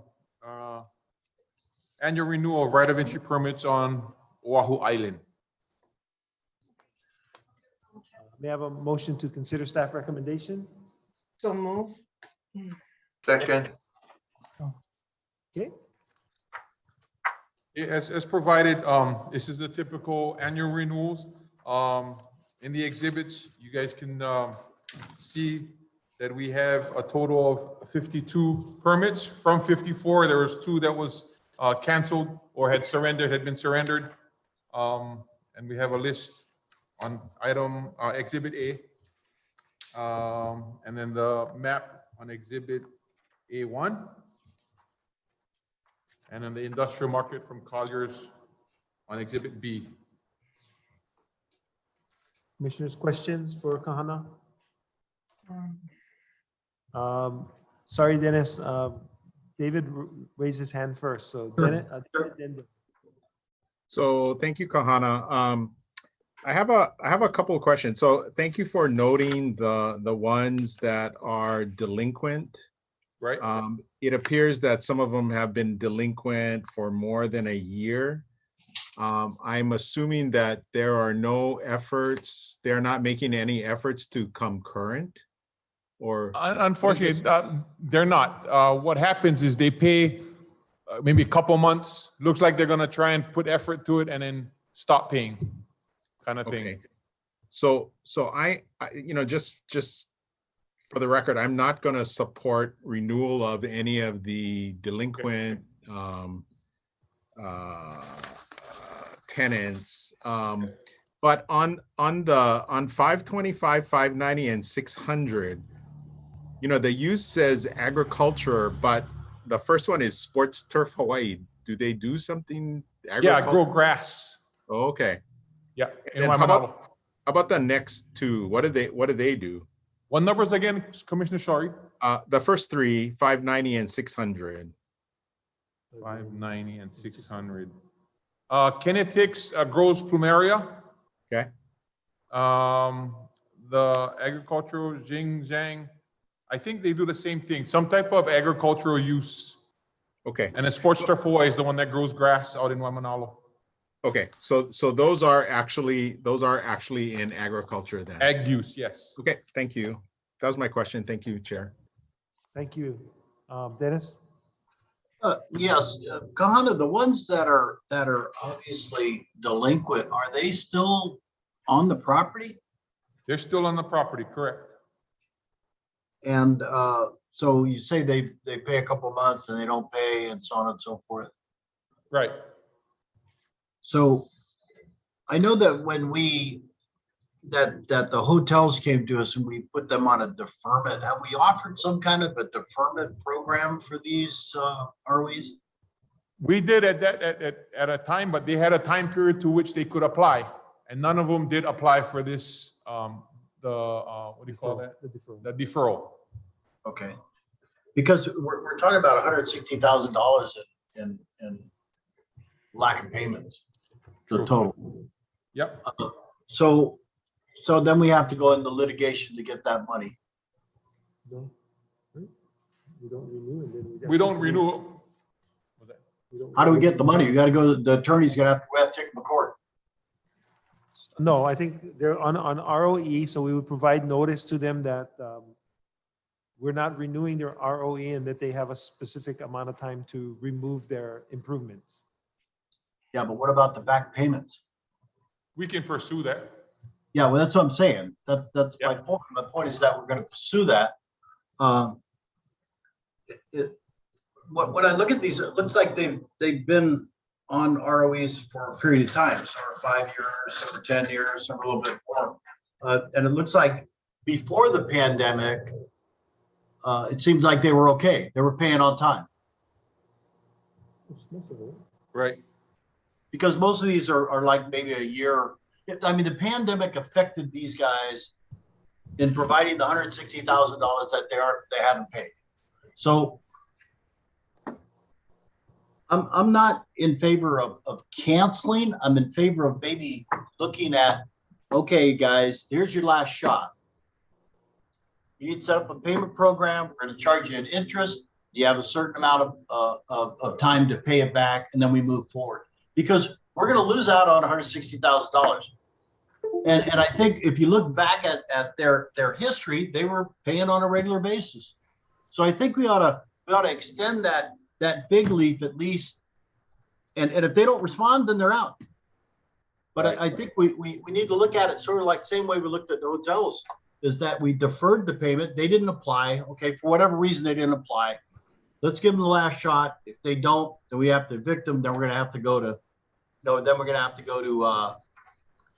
have the attorney spend time and try to get our money back. I think that maybe is the best way to go, just understanding the effect of the pandemic.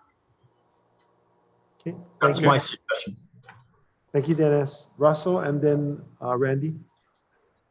So I agree with what's been said, and maybe what we do is we renew the ones that are current, and the ones that are not, inform that we haven't renewed, and we'd like them to show up at the next our next meeting. Tell us why we shouldn't terminate their and evict them. If it's just they don't want to be there anymore, they don't really care, then they won't show up. Okay. Okay, Randy? Yeah, so I was just going to agree with what Dennis had said earlier to give them an opportunity to make themselves whole, and in so doing, making the department whole. Part of the reason I think that's appropriate, at least from my point of view, is that, you know, I don't feel like I know enough about the history of what led to certain delinquencies. Some of them may be unwarranted, while others may have a reason that we should listen to, especially with COVID having an impact on businesses, you know, beyond our reach. You know, there's been a lot of suffering and a lot of challenges posed to businesses all over the state. So for me, I just would like to get a better understanding of what's going on. Thank you. And then just for commissioners' information also, I know in the box denoted with the delinquencies, I had indicated rent and utilities. With the utilities, because it's covered by NAVFAC, utilities charges usually come in by quarterly to us, but we pay everything up front and then we get reimbursed from the tenants. So sometimes bills it comes in 3-month increments and it's big. Unfortunately, that's the only way we can do it. That's the way that NAVFAC charges us for utilities. So would you like us to take that into consideration, that if somebody's paid up on their rent, but they're delinquent on their 3-month utility, because we will bill 3 months, we will bill shortly after receiving our bill from NAVFAC and give them, you know, some time to pay that back. Is that a consideration that we should include? Yes, as far as I'm concerned, I agree. Yeah, I would agree with that as well. Okay, okay. Russell, you still have your hand up? Another question or? No, not sure why, but no. Okay. So what I'm hearing is, I had my hand up, Commissioner. yes. Chairman. I had my Yeah. hand up, sorry. I'm going to agree with other commissioners that spoke that we give some of these companies here who's been there nestled in for such a long time to look at each basis one by one and to see what had happened. I mean, from 2020 to our COVID and how they're doing now. And it's not just about evicting them and not supporting them through the ROEs. They've been with the department for quite a while, just looking at the dates. But there's circumstances that companies go through, you know, and so we need to consider, and we don't just, when we do contested case hearings, we don't just quickly evict, we see what's going on. And so I would agree with other commissioners is to take a look at these companies that have been with the land division and the department and see what happened. You know, there is incidents that pushed them back. I'm curious to know if any of these companies reached out to your department, Kahana, and whether email or phone calls to say that they know that their ROEs are on here and they're trying to make payment. Has that happened? The only one was Iwohi Brothers. This was way, I'd say 4 or 5 months ago. Yeah, I know okay. there was some email exchange between myself. You haven't received anything this week? No. What was that again? Oh, you CC'd one. Okay, I didn't see any correspondence, but so they had requested to contest something that was on the Yeah. billing, and we provided the Correct, we Mr. provided Chairman. the So I understand what happened, and we went through that, but I was copied as an email to your department, Kahana, that they reached out to you this week. In fact, yesterday, they reached out and realized they were on the ROE and they request to your department of making payments as soon as possible. So that was why I asked you. Okay, I apologize. I didn't see the email. I was out of the Maybe office because you're yesterday. busy in and out, but you know, so it is a consideration when companies look at that, then they realize that they are late and they try to reach out. If we could also take a little consideration on that approachment, you know, and part of your submittal here, and it states, although the negative impact of COVID-19 was widespread throughout Oahu economy, the industrial sector's performance varied. Jobs were lost, but the construction sector remained. Government mandate travel quarantines, businesses, closure results in many hotels, real estate stores, restaurants beginning shut down, impacting our island wholesale distributors. So, you know, this was with our submittal. So reading that, and I think that we can work out something with them. The ROEs that are outstanding is to communicate as we discussed and to bring them back up to par. The other question that I had, I went to the other MROEs here in your submittal, in your annual reports that was out to the entire beneficiaries, but I'm curious because we only seems to get a year to year of only Oahu's ROEs. And looking through these entire book, there's ROEs back in Hawaii, Maui, Kauai, Molokai that are still outstanding back in 2019, 2020. Are we going to be taking a look at all the different ROEs in the other islands and bring them also up to par with right-of-way entries? We do that annually on the different months that we're supposed to be on the island. For example, I think in August, Kauai comes up. In October, or I think in October, Hilo would come up. East Hawaii and South Point would come But up. you don't do it like an entire list that we have for Oahu, in other words, because it's so way behind your other ROEs in other islands. You don't do it like the Oahu list? There's not much that would fill up a list like Oahu's list on east side of Hawaii Island. I only do the east side, and then when we go to the west side, I only do the west side. In Maui, we do it, I believe, once. Kauai only once, because it's such a small island, smaller than what we have here anyway. Yeah, but you have a lot that are outstanding. I'm looking at your annual report book. And so looking at a lot is like Maui, you have all the way back from 2012 going down to 2018, 19, and I can count, but I don't want to hold everybody up. So I'm just curious how that works with the different ROEs in other islands. And because we seem to have all the ROEs together in Oahu as a listed, and then the other islands, we don't see them, but you said you put them randomly, annually. And so I don't know how the other islands feel about. So Oahu has the largest amount of ROEs.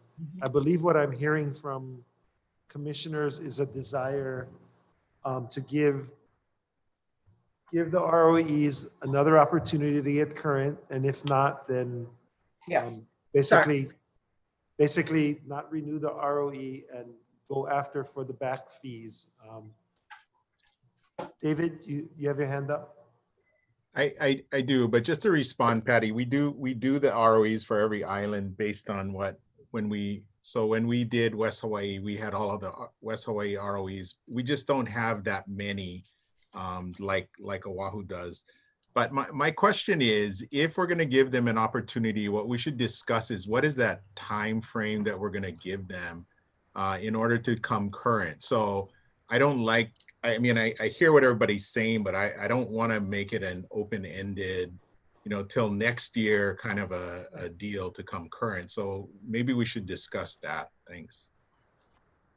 Okay, I thought I heard Dennis say after pertaining to the Oahu ones, issue them a notice, give them a month or so, and if they don't respond with a plan, then move to start collection and move with the process to tell them that they're no longer in compliance and they have to vacate. Dennis, I don't want to put any words in your mouth, but that's what I thought I heard. Yeah, that's close, but I think what David's saying is that, we're not going to give them 4 years to pay it back. Let's give them a year to pay it back. And we have to set a time frame in on it. We don't want it to run on and on and on. So what's reasonable? They need a time frame to start paying their rent current so that their monthly rent doesn't fall further behind. And then if we're gonna give them a time frame to pay back their arrears, what does that time frame look like? That's what I'm saying. Yeah. So Mr. Chairman, can we look and discuss, like, if we go 30, 60, 90 days? Is that something that we should have it locked in, Commissioner David? Yeah, I'm saying, so Russell had suggested having them come to the next meeting and tell us why they're not in compliance. I don't care if we do that, but I would be more, I would want to see that they are paying their rent, current rent, like monthly rent, within 30 or 60 days, and then give them a time frame to, if this one is back $60,000, what is the time frame that they got to pay that back in? So if that's 6 months, that's fine. So at least we know, they know we're serious, that they just can't not pay their rent and then get renewed, because these are 30-day notice ROEs. So yep. Is that with interest? Exactly. On the back? Yes, with interest, correct? Yes. Oh my God. Industry sort of standards interest. Yeah. Perhaps we can get Russell to give us some idea of what would be appropriate. Well, I think the hotels, was it a 4%? Yes. It was 4%. I think that's reasonable. I agree.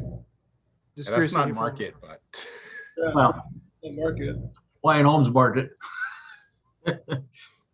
So trying to get, first of all, make this offer. Then if they accept, we set up a program. Then the people that don't accept the offer, I don't need to talk to them because they're in arrears. So I think we just accept the offer, report back next month, how many people accepted the offer, what are the terms, when are they gonna pay back, get current on the rent. 3 guys said no, they're out. That's what I think we should do. I'm good with that. So again, commissioners, it's 6 months. Russell, 4% sounds, What is the 4%? That's the On top of the arrears. yep, interest on interest their on the arrears. arrears. for their going forward paying back the arrears. We charge them 4%. Yes, correct. Doesn't the ROE already have a stated interest for back payments? Yeah, we, in the revocable permits agreement, in the right, it doesn't state it in the right of entry. But in the revocable permit agreements, it did state 1%. Per month, right? 12%. 1% per month. Yeah. Yeah. Yeah, it's 12% a year. Yeah. Yeah. I mean, that's kind of market. So So we give them 6 months, 6%.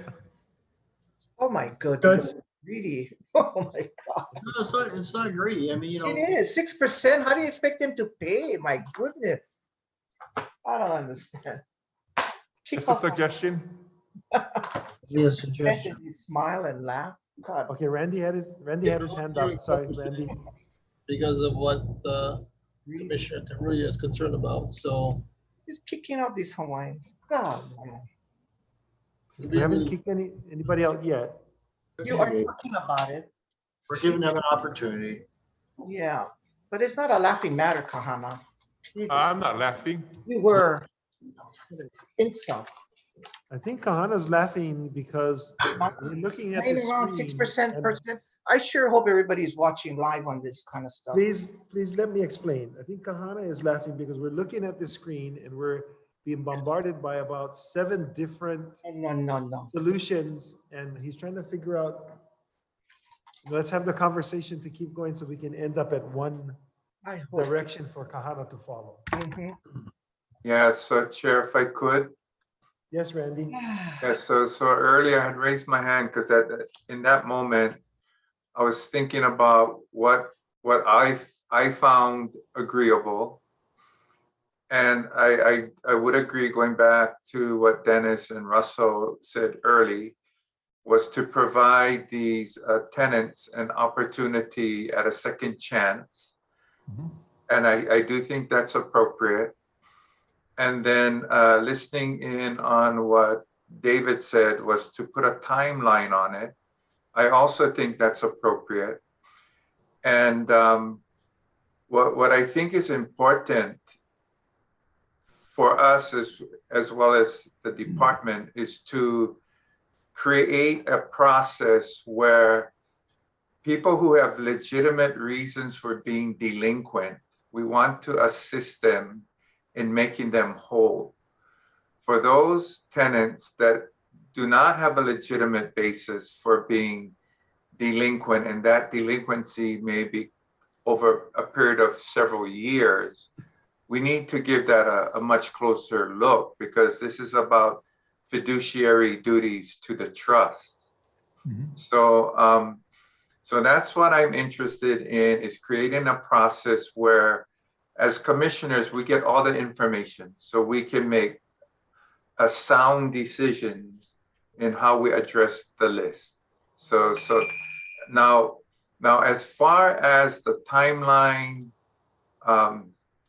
I'm open to suggestions. I'm not committed to what that looks like just yet, but I'm open to suggestions. My only other caution on the interest is, I don't view our market as comparable to the fee simple market. So, I just ask that be considered as part of the interest. But that's just my manao. Thank you. Okay, thank you, Randy. David?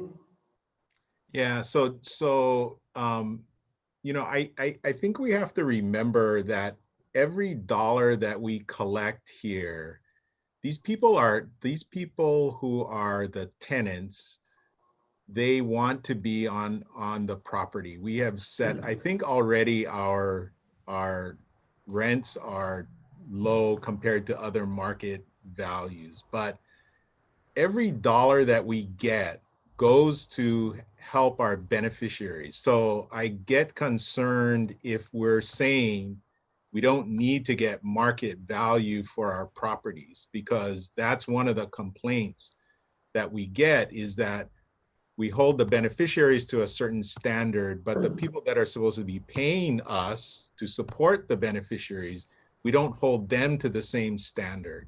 And so I think that part I have a big concern with, because I mean, people have the right to rent from us or not. So if they choose to rent from us, it's under the terms that we decide are appropriate. And so I have no problem if talking to them and they're going to make us whole. And so if they make us whole and they pay us interest, because otherwise they're getting it for free, right?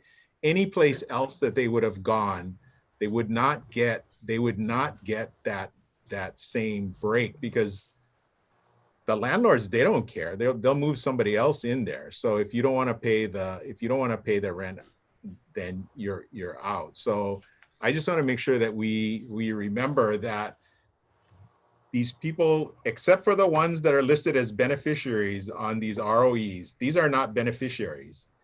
These are tenants that owe us money, and they've entered into an agreement on a year-to-year basis or month-to-month basis for an ROE. And so I want to make sure that we are collecting whatever we should for our beneficiaries. Thanks. Okay, good point, David. I appreciate that, Manao. Thank you. Okay, so we have a motion on the table to approve staff recommendation. I hear a desire to amend that to approve those tenants or those ROEs that are current, to call into or to send a notice to the ROEs that are not current, notification to become current, and to let them know that we, in the interim, will be charging them interest. So their first order of business is for them to become current. We'll work out a payment plan for the outstanding balance due with some interest. I heard the interest go from 6% to 4%. So please give us some guidance on what, or 1% per month, which equals 12% on an annum. We need a little bit more guidance on interest. So can we have this discussion on what the interest rate should be? So William or David, you know, I think what I heard you said for non-beneficiaries on the interest, your recommendation is to charge market rate. Is that what you're suggesting? Yeah, in the market, 1% per month is fairly standard. There's, you know what I mean? So I would think that would be the market interest. Now, assuming that they're able to make payments and become current, then, you know, if they can come current in 30 days, that's only 1%. If they can come current in 60 days, they're only paying 2%. They're not paying 12%. Right. So it's just if they extend it out for, like, they say they can't pay for 8 months, then we should get the benefit of them being able to extend their payment out. These And are for beneficiaries, do we hold them to the same standard or a different standard? You know, we've always tried to cut a break for our beneficiaries, especially like in contested cases. But I know that I have seen that they have, for like revocable permits, right? If it doesn't matter who you are, you're still at a 1% per month for, Yep. Right? For, Yes. Okay. All right, thank you. Yeah, Okay, Chair, and then, go ahead. Chair, I agree with David and Randy. I think it's a fair market value, and I would include the beneficiaries as well within 1%. Mr. Chair, this is Yes, Pauline. Yes, I want to say that I want to thank Kana for the format that he put this in and the work he has done on this, because he also included the 1%, which was validated by David and Russell. And I want to say that I support this proposal. And I think that it's a good way to go. Thank you. Okay, thank you, Pauline.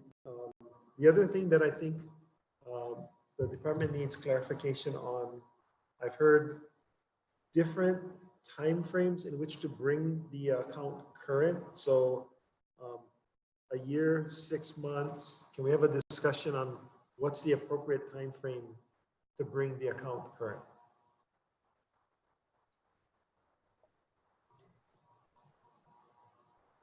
Well, Chair, it's Dennis, I guess the driving force for the tenant would be at 1%. The quicker you pay it, the cheaper it's going to cost you. So I don't know if we want to put a maximum within 12 months. But I mean, if they could, it would be cheaper for them to go get a loan to pay it off within 6 months to save the 6 months interest for the rest of the year. So I'm looking at trying to resolve it as quickly as possible, but leaving it up to them on how much interest they want to pay. They basically drive the boat, because if they can pay it off quicker, they can save some money. So I would say that it has to be paid back within a year, but they have the opportunity to pay it back and save interest on the 1% a month. Okay, It puts the ball back in their court as to how they want it to pay it, how quickly they can pay it, and how they manage their resources, basically. When do we cut the line? That's really what I'm asking. If they don't pay it back in 12 months, then we cut the line?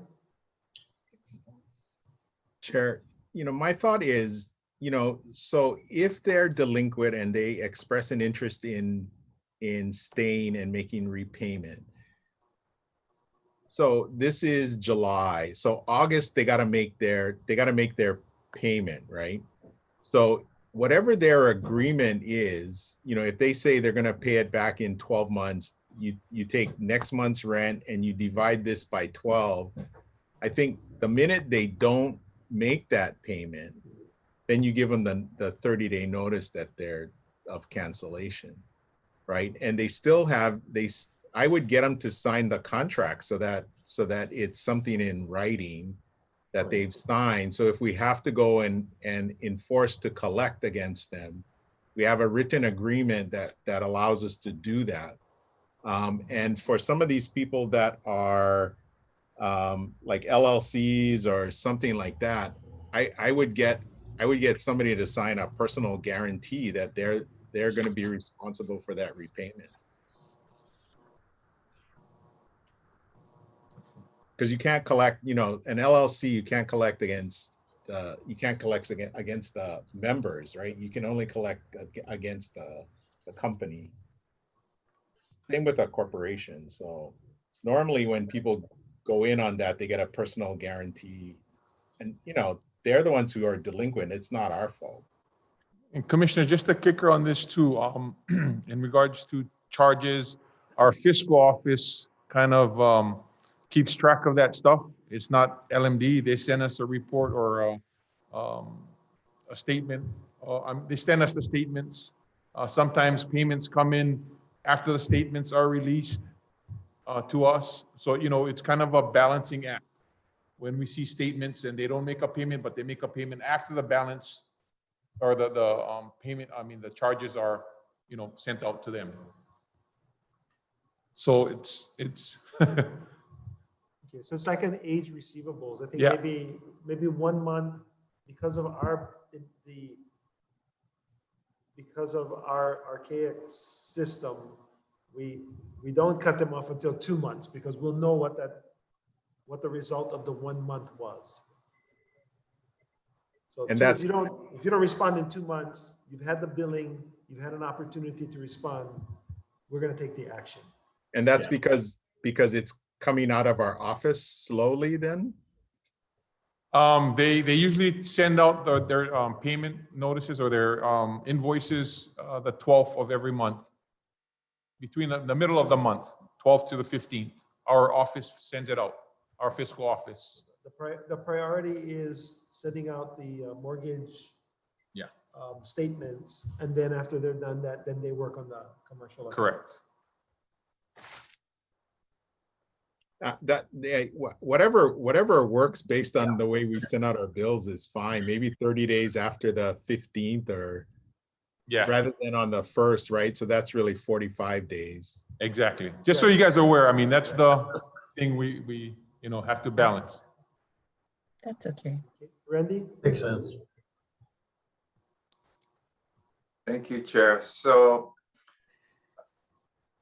in defining the parameters, the timeline, the interest rates, etc., I guess my question is, in our process, if we are dealing with a tenant that's delinquent and affected by COVID-related situations, are we going to build into our process certain considerations to help make them whole as a result of COVID-related challenges? What I heard, Randy, was we're going to send them a notice that says, please bring your account current. And if you are unable to do so, come to the commission and make your case. That's what I heard. Okay. Okay. So, if that's what you heard, that helps to answer my question, because it's not unlike contested case hearings.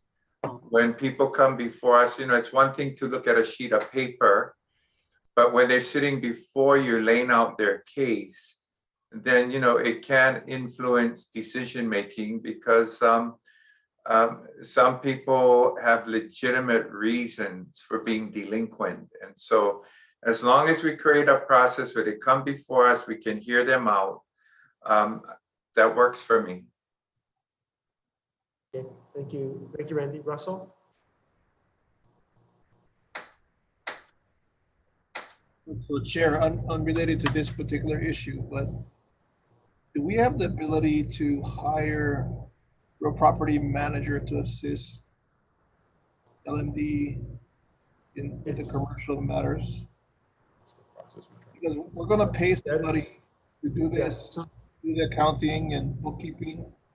We're gonna make money on it, because the money we're losing on back rent is more than. To answer your question, Russell, the answer is yes. In fact, it's part of the procuring the ROE process going forward. That was a recommendation by the commission to hire expertise to be able to provide us with advice on proposals that come in regarding different tracts of land. And so this could be added, the property management, keeping track of, and then notifying Kahana when we get to the point of, okay, we got to pull the trigger and take action. Tell them come to the commission. Okay, thank you. Yeah, Chair. I do have to say, I agree that I like this system.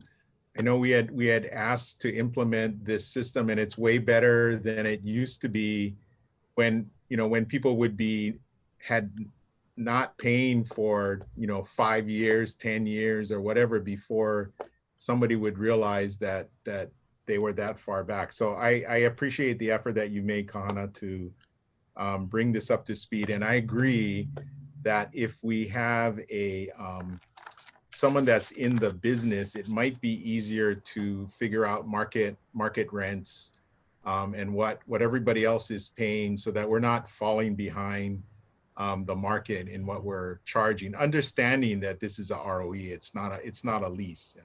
Yeah, thank you. Okay. Thank you, Commissioner. Russell, you still have your hand up? Is that?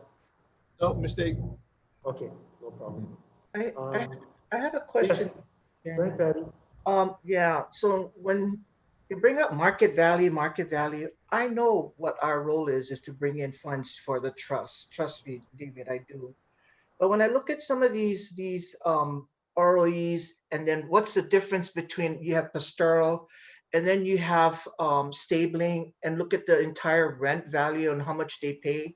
I mean, some of them, and you have 4 to 8 acres and you pay within $240 from 2,700. Some of these pastoral lots that I know of are income generated. And when I look at the rent, it's really low. And so are we making our market value from not just the industrial, but are we making our market value from pastoral and our ag lots? And because when you look at some of these line items in the what you have in your ROEs for Honolulu, is that they do business on ag lots and stabling, but their rent is not market value. So I have concerns about that too. And I'm not here to squill on anybody, but fairness is fairness. So when we talk about item 527 Pastoral, Waianae Valley Farm, it is Nanakuli Ranch. For years, they have held this Nanakuli Ranch, Waianae Valley Farm, and they rent it out for community parties and community luau's and things like that. So they generate funds, you know, and so then you can look at another pastoral and industrial, and it's just the balance is not there. I don't understand, you know, and to have a lot of 8 acres and pay $240. How do we get there? I mean, with market value. So I'm just expressing that, you know, I apologize earlier if I kind of lose it, you know, don't mean to, you know, we're all a family, you know, Mr. Chairman, but I guess I'm just trying to understand this and see how we can help together, you know, and again, I apologize, you know, sometimes I just got, it's late in the afternoon, but just trying to make it work where it is a straight line and see what they're doing. Because I know a lot of these guys, they do generate funds on whether it's their stabling company, their ag company, and they have to generate funds in order to pay their rent because they live on that area. Most of them on these ag lots all live on their area. Their families live there. They rent it out to the community to have community use parties, you know, and it has been going on for a long time. So anyway, thank you very much, everyone. Appreciate it. Thank you, Patty. I think as we go forward and we bring in some property management Thank you. assistance, part of the process is to review all of those situations that are occurring and to try to get the quote fair market value for what's occurring on the property. Should we decide that that is a proper use of the property, and if not, then telling them to stop doing it. Randy? Yeah, thank you, Chair. So yeah, you helped to answer my question because I think Patty does bring up a valid point. Are we charging fair rent? Since we're speaking about fair market value interest. And I don't think we are. And so to Russell's earlier comment about hiring a property manager, I just wanted to confirm that I thought I heard you, Chair, saying that we are. Is that correct? We are in the process of doing the procurement. And we will add the other suggestion from Russell in. Okay, well, okay, so that sounds great. So by hiring this contractor, we should be able to, he or she should be able to determine fair market value rent as well as interest, right? That is our hope, that with their experience of the market, that they'll be able to provide us with recommendations. Okay, very good. Thank you. That's progress. Awesome. With that being said, Mr. Chair, will they the hire that we do, will they also look at our commercial areas too, to look at the market value that we are getting for our commercial lots, like Kapolei and other areas, Mr. Chairman? In the case of a general lease, as part of the process for general leases in this commercial or industrial areas, the law requires us to get an appraisal. Oh, it is that appraisal that is the determination of market value. Separate from Yeah, the ROEs, because, you know, we don't want to spend yeah. $5,000 on an ROE when we may make $240 or $2,000, right? That's not being very fiduciary. Thank you for the clarification. David? Yeah, so Patty, did I hear you say that people are living on these ROE properties? Shall I text you now? No, you should tell me, because I think Yes, the they department needs to do. know, because that would not be appropriate, I don't, right, Chair? Yes. They do. Commissioner Kaapu, that is correct. It's not Yeah. appropriate. It's And not as, appropriate. as we become aware of, like we have in a few on Kauai, we Yeah. have notified them to remove their dwellings. So we still have to do the rest of the island chain, going through RPs to identify and then notify. RP, Yeah, so Patty, if you know of people, I would let the department know so that they can follow up. Okay. So let's see if the mover and seconder, Awo is the seconder and Teruya is the mover, is willing to entertain a motion for an amendment. We can accept the friendly amendment. As a mover, I would accept the friendly amendment that the RAE, but not current notification to become current, work out a payment plan at 1% interest at a 6-month period. Is that what you said, Mr. Chair? I can read what I think is the amendment, if you will. I just wanted to get consensus. So Randy, you're okay with a friendly amendment? Yes. Okay. So I believe, and listen carefully, because this is what I believe the motion should be, to amend the motion to approve annual rights of entries that are current, and to send notification to those who are not current to come in for a workout/payment plan to bring their account current. And the workout plan should include a 1% interest on arrears. On a what? And David, I think our notification of the invoices that we send out, and then accounting for the payment that's based upon that invoice that's sent out, will amount to about 45 days. So if there's no payment within that 45-day period, then that would be justification for cancellation. Does that sound correct?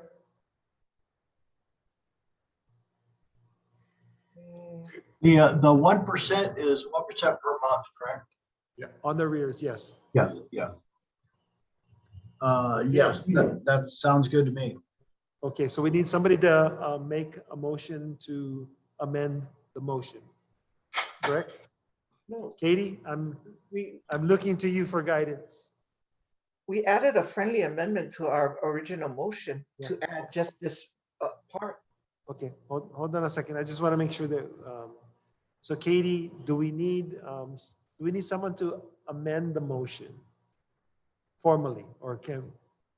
I think so. When Commissioner Teruya made her friendly amendment, that basically amended the motion on the floor. So basically you just restated the terms of her motion to amend. So it's you can move forward so long as the commissioners agree with how you restated the amendment. Okay, do we need a second? No? The second person, did amend the friendly amendment with me. So you amended a second. He seconded the amendment. Yeah. Okay, I just want to make sure for the record that it's Call for the question. all correct. A second. Was that friendly? You got a It call. was very friendly. Question. Very friendly. Hey, but we need the pipe. Call for the question. We need the pipe.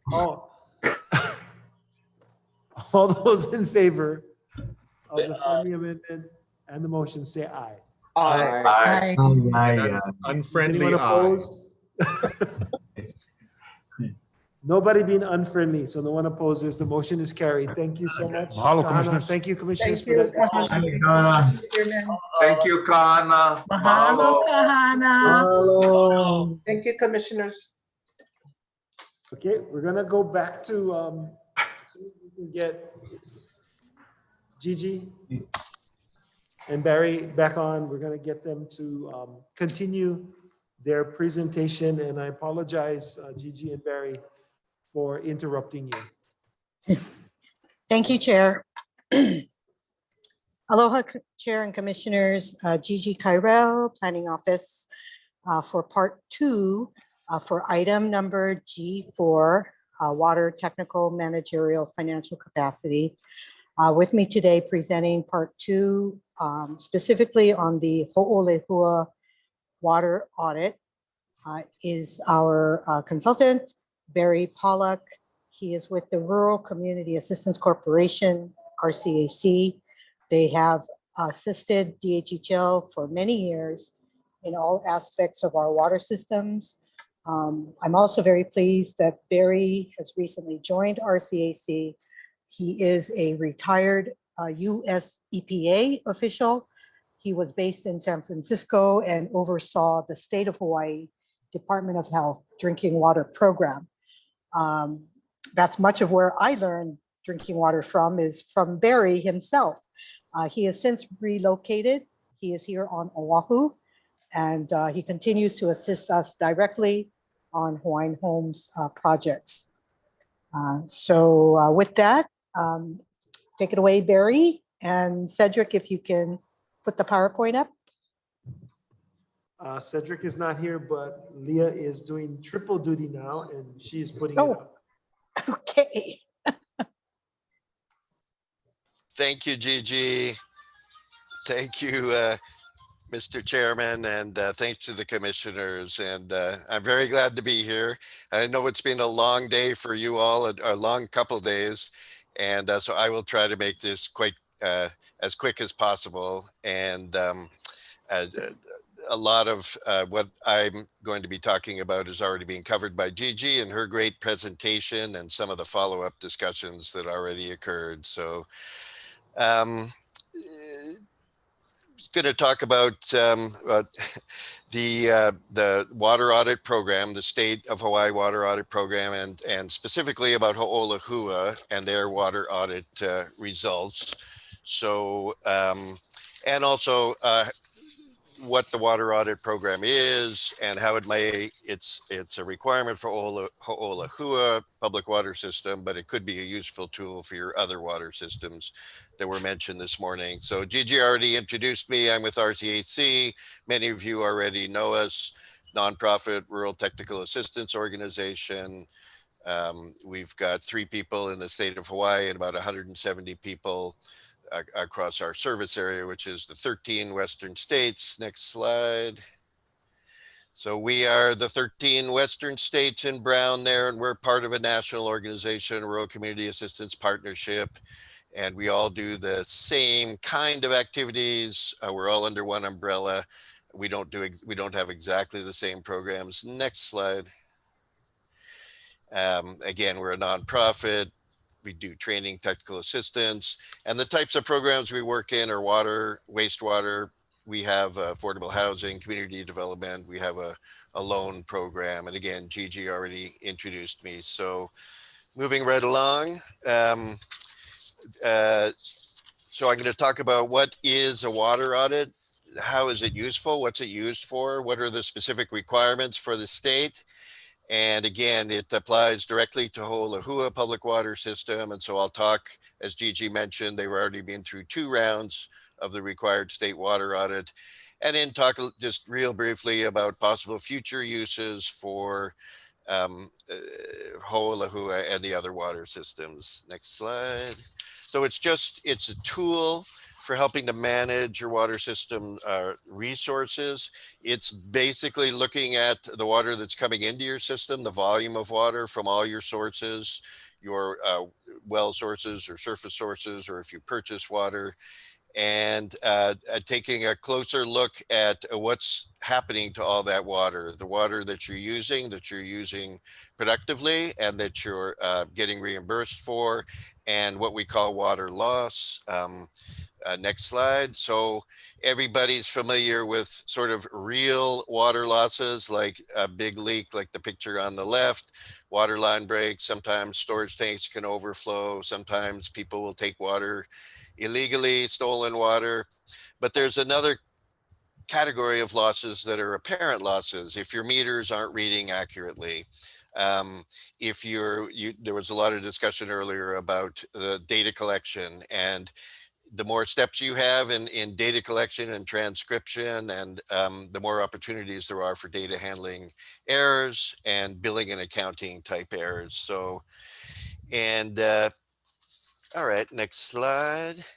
So, and water audits are sort of the industry standard. This is not something that's unique to Ho'olahua or the state of Hawaii. It's something that was developed many years ago by the American Water Works Association, which is sort of all the drinking water systems, the trade organization for public water systems across the United States, regulators and engineers and operators and financial people. So it's a well-established type of procedure, an assessment procedure. And the goals are to improve your water conservation, energy efficiency, using the maximizing your water resources, your source water, and it delves into the cost benefit of making certain kind of improvements to improve your efficiency, maximizing revenues, minimizing expenditures.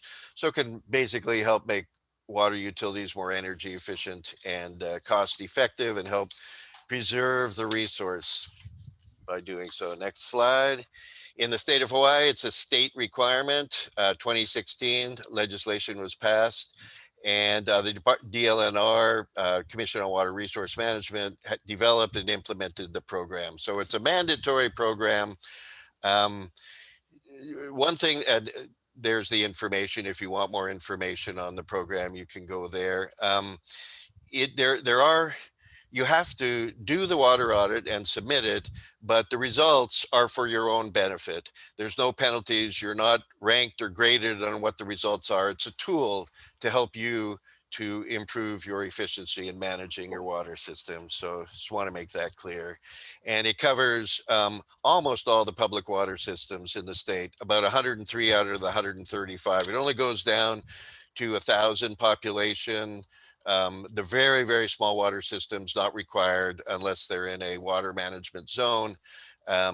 But in your case, Ho'olahua is the only public water system of the 3 or 4 that you operate that it's mandatory to do this. So that slide puts just in a tabular form kind of what the water audit is. So you got on the left your water coming in.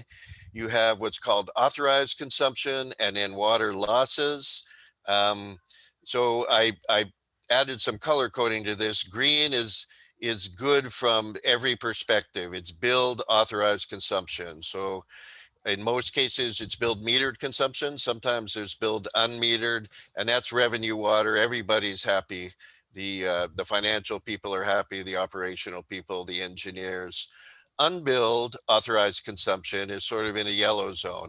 It's something the water utility is aware of, and it could be either metered or unmetered, but you're providing water to certain customers or certain types of entities, and you're not collecting revenues on that. So those are often policy decisions. For the financial people, it's not so great, but it's something that most utilities do for various sorts of customers. And then what nobody likes are real losses and apparent losses. They're in red. So again, I went over what they are. Basically, they're non-revenue water. That's another term, revenue water versus non-revenue water. The yellow is also a non-revenue water, but it's something that is a conscious decision of the utility to do. But for the financial people, that it's all in the red zone. So so one thing I want to make to talk about the next slide. So this is the spreadsheet that AWWA developed. And I'm not going to go into too much detail. We don't have time and it's not really that critical, but just a tool that is required to be used under the state program. And it's free and anybody can use it. You can use it for other water systems like Anahola and Kawai High that are not required to be doing the water audits. Excel, it takes a little getting used to, and that sort of, I was involved with helping the folks at Ho'olahua to gather the data and to enter it into this spreadsheet. And one of the most important things is the quality of the data makes this a worthwhile tool or not. And so data quality, which is things like, are your meter results accurate? Are they not accurate? What kind of a program do you have for testing your meters? So they're built into the process under the state law is the data validation step. We spend a lot of time going through that. I'm going to talk a little bit later when I talk about the specific results very soon. Won't be that much later. But there were some data quality issues. So next slide, and I think I'm going to repeat myself. So data quality is the key. As with many things, the findings of any kind of a study or an audit, only as good as the data that goes into it. But even if you identify that you have data with high uncertainty, or with whatever level of uncertainty, you can still improve because that helps you focus on what kind of data you need to improve on. So next slide. So how is it used? Next slide. So can you click the mouse once, maybe, see if that works? But the AWWA water audit is all there you go, is what we've done. And then all these other steps are sort of the next steps but in fact, you have done many of them already, and coming to certain conclusions you've come to outside of the water audit requirements, but looking at things like real losses, water loss, apparent loss, billing systems. Can you go back? Yeah. And again, it's as with many things, cost benefit is critical. So looking at how much these things are costing you, how much the various types of water loss are costing the utility in terms of a dollar amount and fixing a dollar amount. So the water audit actually makes an attempt to do that. And then what do you need to do to improve those things? For example, it's come up several times that there has been a lot of water leakage in the past for Ho'olahua. So the current project that's underway by USDA hopefully will address quite a bit of that type of real loss that you've had in the past, where just water has been wasted essentially. So, and you've already talked and you're already moving forward. Meter management is often and is definitely the case in terms of Ho'olahua, improving your meter system, and Anahola, I learned today, is also sounds like in the process of improving your meter systems. Leak detection can be a part of it. Water line repair and replacement, which you're doing. Sometimes just improving the amount of time it takes to make a repair. Some systems have very high pressure areas. If you have sort of old lines that are prone to leak, high pressure can impact increased leakage. And then it's already been talked about previously in Gigi's presentation, sort of administrative and procedural improvements. So, so it's data driven and, cost benefit driven. So that's a typical meter, just to have a little graphic in there. So getting back to Ho'olahua, as Gigi mentioned, the first audit covered calendar year 2019, was required to be completed and submitted July 1st. And that was accomplished. Second one, calendar year 2020. They actually submitted it early this year. We got an earlier start, and part of the process, you submit it, and then there's a data validation call with a representative from Seaworm. And I forgot to mention at the beginning, some of these slides came from Seaworm, from some of their general presentations. Neil Fujii has been very involved with this program, and very involved with the data validation process, and very helpful, I think. in terms of working with you all and trying to help you get a better understanding. So it's an annual requirement. It will continue. Next slide after that. So this is, oh, go back one, sorry. And this is sort of the results of your audit. So the information that's in the white cells is data that you entered. It looks easy. It looks like you could do it in 10 minutes, but it actually took us many hours of working and with your operators and administrative staff, especially in the Molokai District Office. And I really want to give a shout out to Elroy Molina, Michelle Alfante Tabil, and David Bush, your two operators and your administrative whiz out there. They, like Gigi mentioned, they are all multitasking, and usually our calls are at the end of the day after they'd spent the day out in the field, making sure everything is operating. So next slide. So there were issues with the data, like I mentioned, especially the metering data. So the values that were calculated in terms of losses don't make complete sense. And for example, we ended up with a negative apparent loss, which is not possible. The real losses were lower than we think they really should have been, but it helped focus on the metering issues. So next slide. And this is part of the sort of output of the water audit. It actually identified that the audit accuracy can improve by addressing the following: volume from your own sources, unbilled metered. There were some unbilled metered facilities that you were providing water to, and then customer metering inaccuracies. So next slide.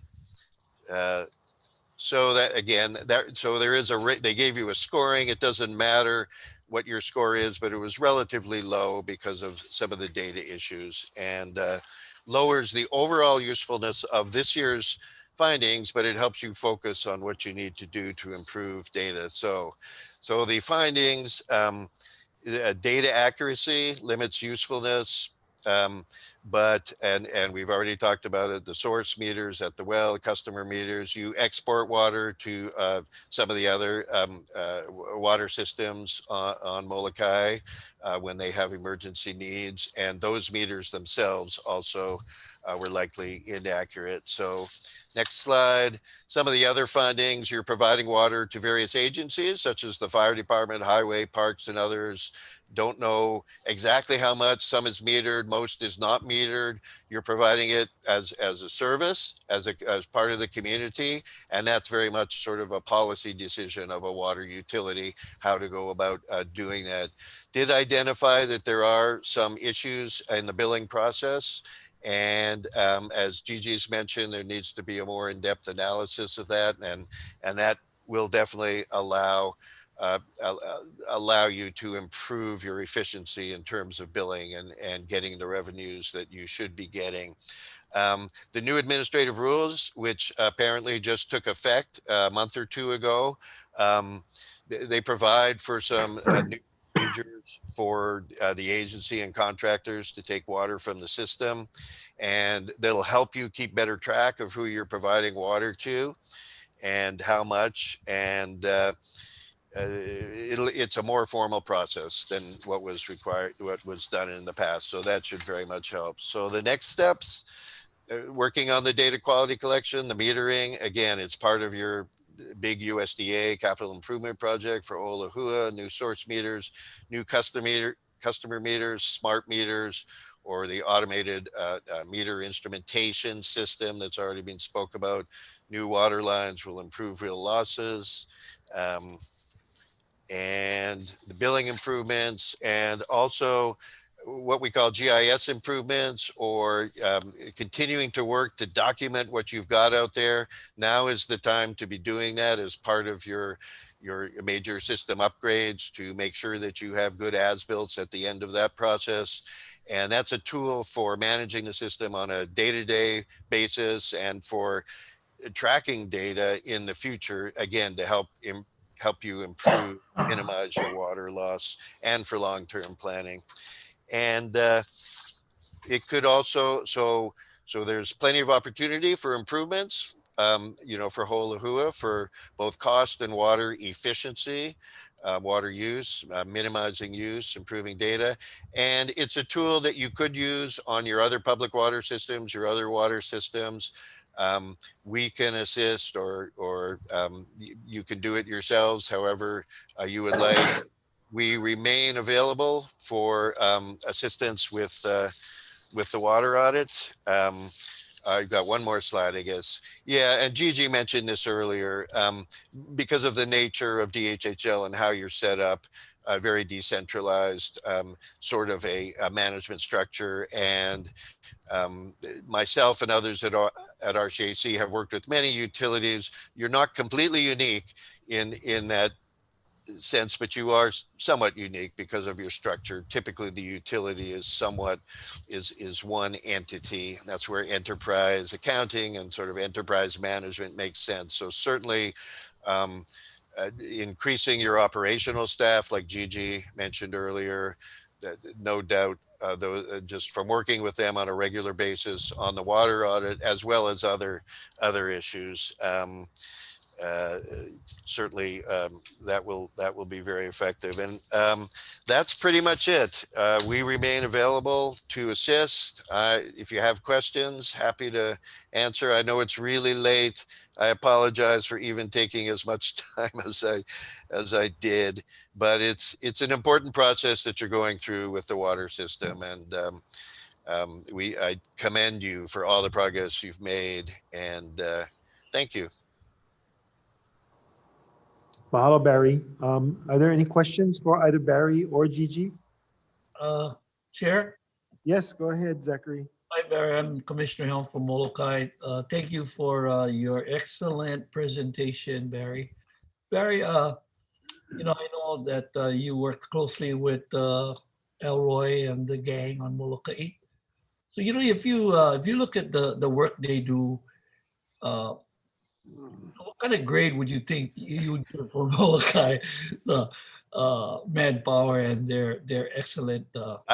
I think they are great. I think they have been, honestly, it's been a challenge to operate that system with 2 or 3 folks over the past couple of years, just because of the number of line breaks, the number of meter issues. They are as hardworking and as competent as I see anywhere. And I've worked with not only water systems in the state of Hawaii, but I used to work with many water systems on the mainland. I worked with Pacific Islands. So they are a strong core that you can really build on. And they certainly have the potential with the right support. And support is manpower or people power, I should say. Tools and equipment.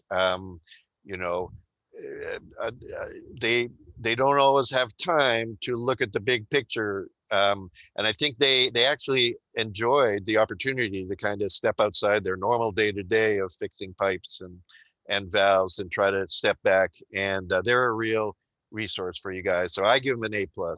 Thank you.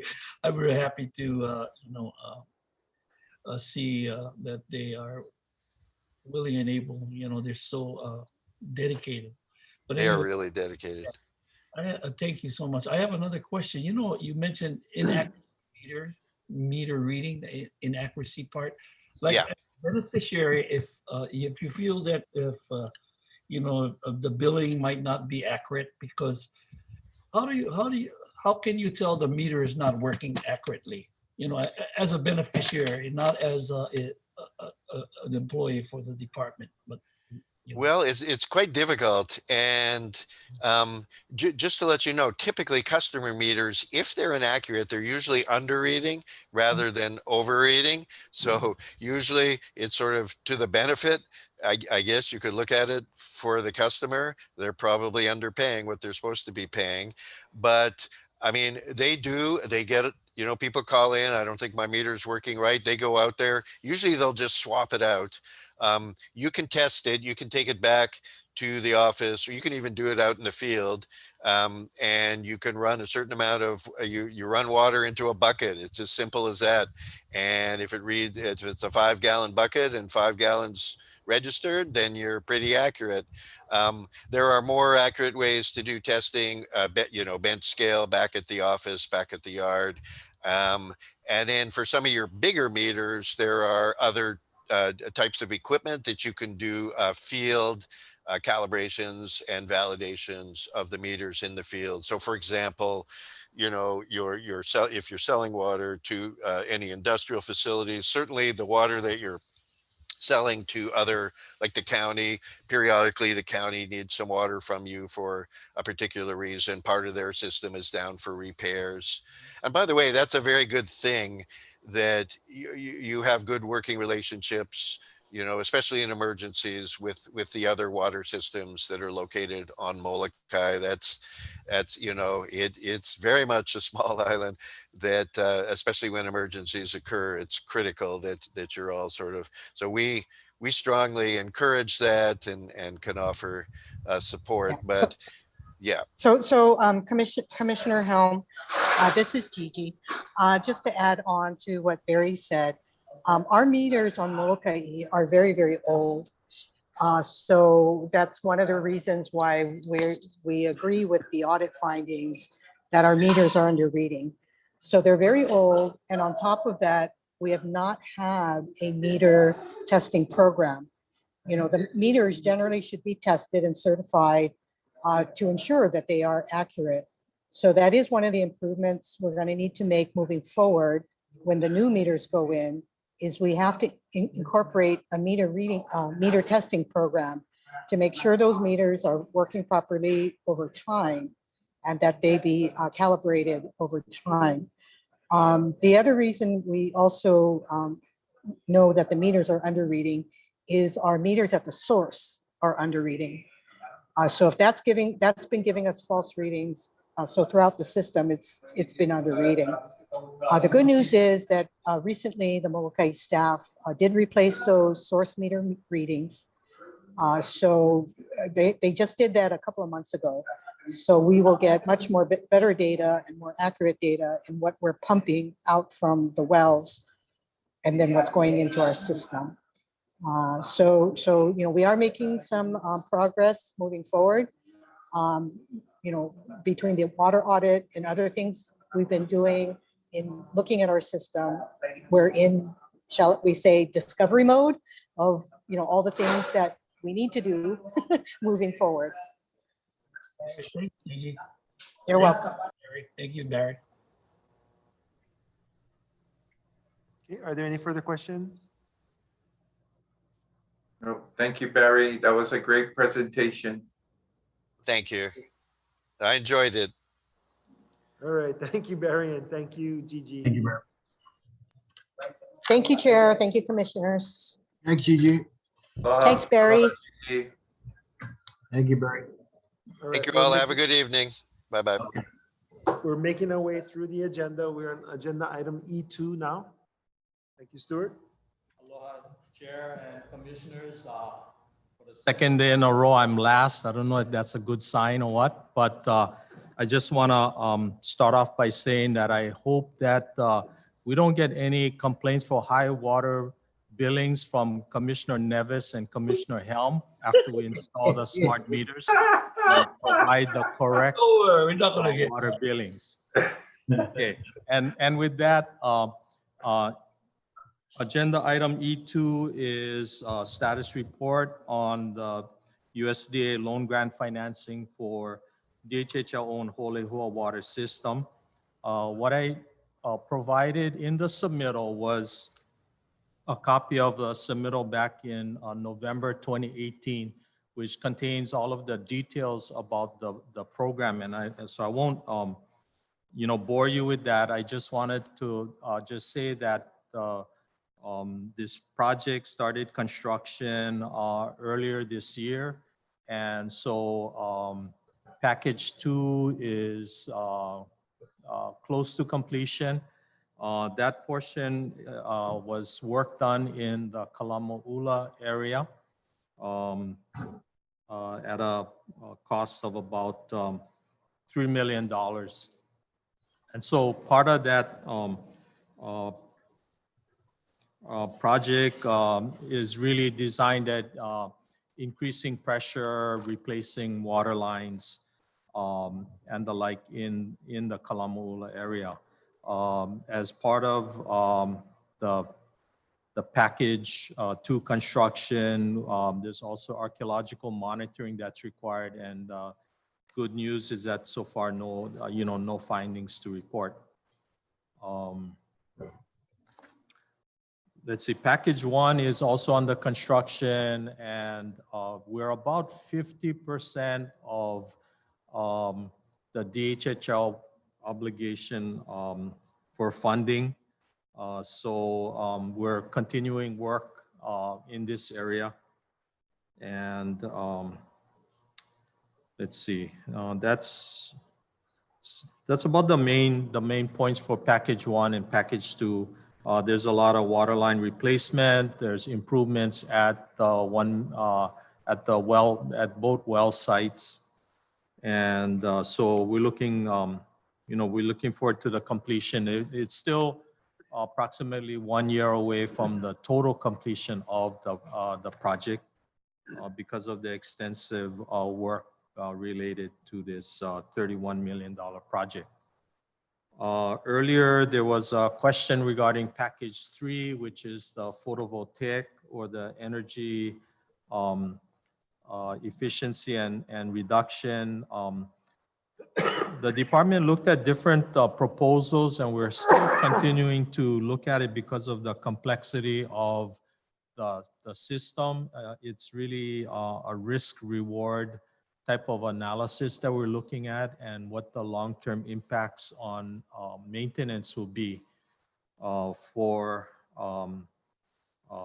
implementing a PV system, and whether it's done independently or through power purchase agreement or a solar shared expenses. And this is something that we have been recently in discussion with Hawaiian Electric.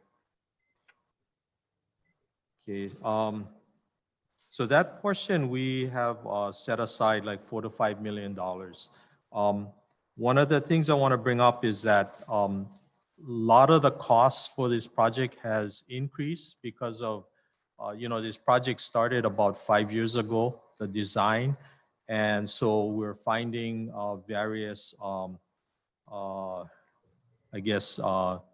field conditions that are not exactly what they were expecting or designed to be. And we're finding areas where we can actually improve the project. So with our great engineering team and the construction crew, as well as the construction manager, is a really good synergy there. And always Elroy and the staff are involved in any changes or any improvements that are made to this project.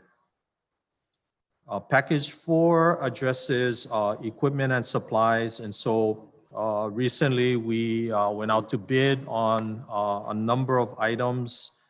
And so we have recently secured purchases for about $750,000 worth of equipment and supplies. And these include over 580 smart meters. So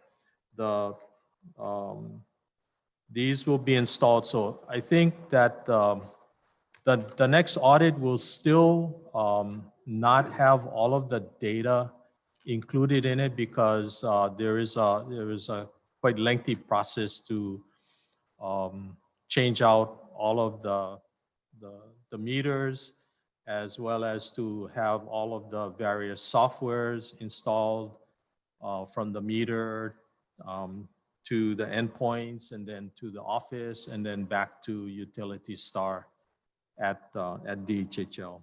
But that's really good news to go forward on that. I think we also want to consider the other users. And so I'm going to talk to our consultants to see and look at the feasibility of smart meters on the other users on the system. Let's see.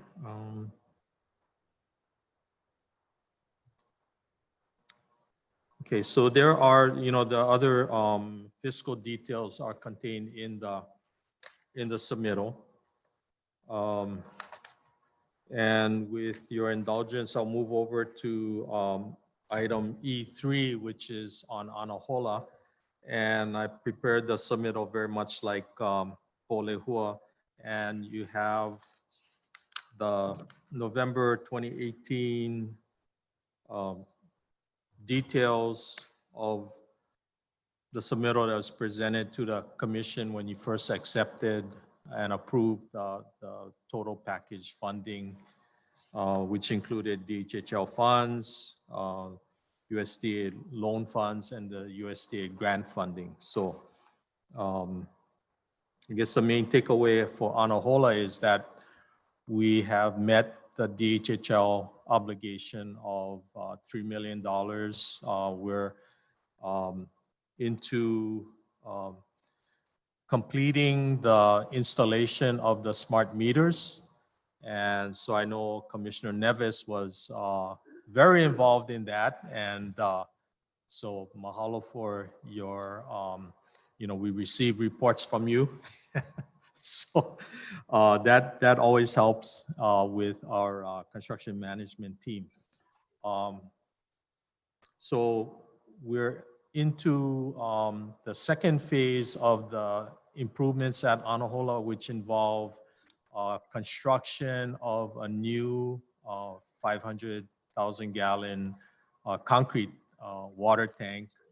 The existing steel tank will be demolished and new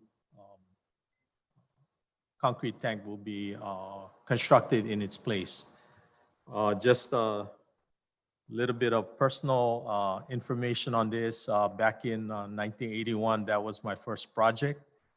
And so, while hoping that this might be not my last project, but it's gonna come full circle in terms of seeing the system being operated and how it has been improved and how it's gonna be further improved for the next 30, 40 years.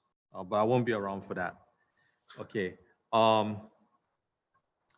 One of the things that has happened at the tank site is that the pump shaft had, I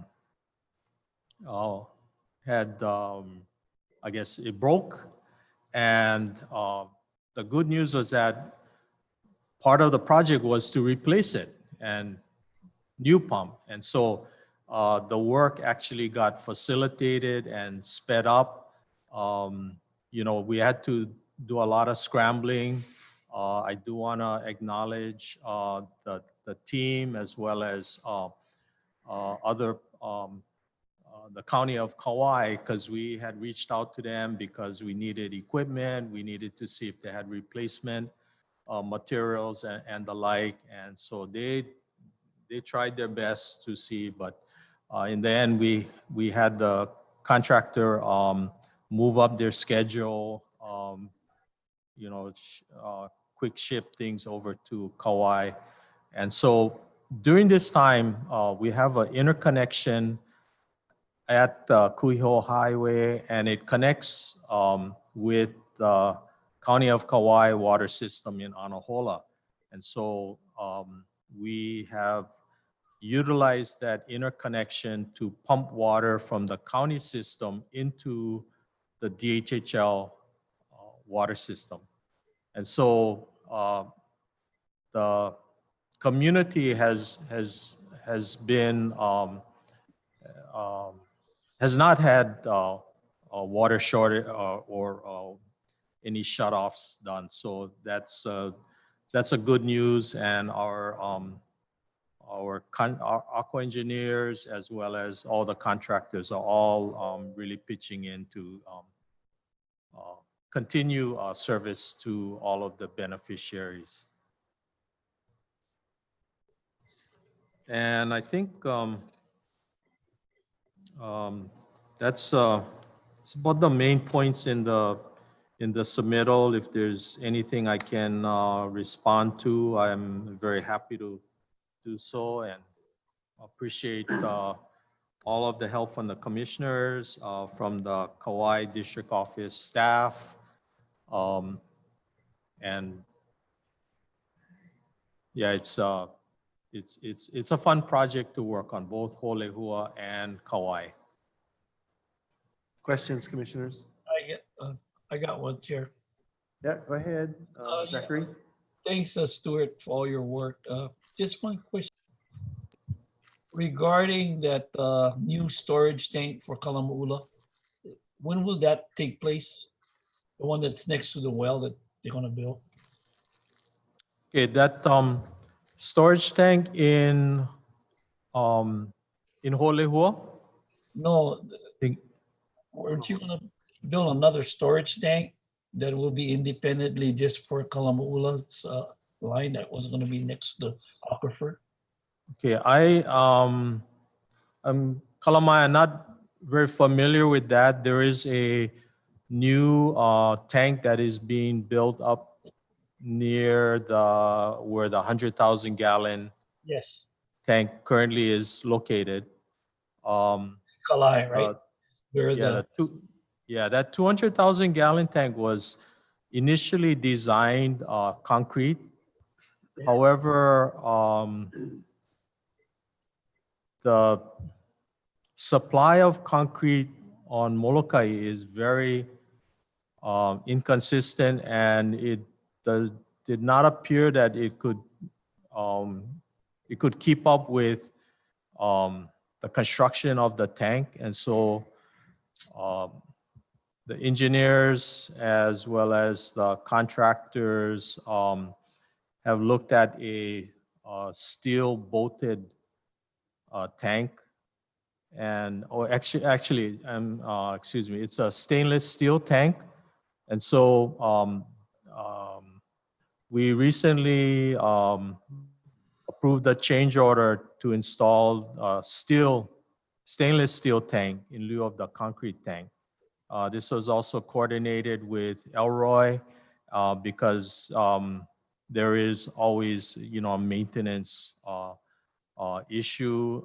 But this appears to be something that is viable, and County of Maui utilizes stainless steel tanks, and there's also cost savings in the installation of this tank.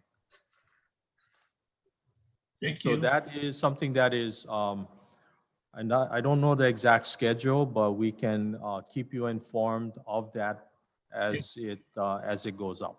Thank you. Stuart, this is Dennis. Thank you for all of your work in the on hold project. I know when we had the initial meeting, I think only 4 of us showed up. And but it's been fun working with the crew here and keeping them supplied with kalo and luau leaves.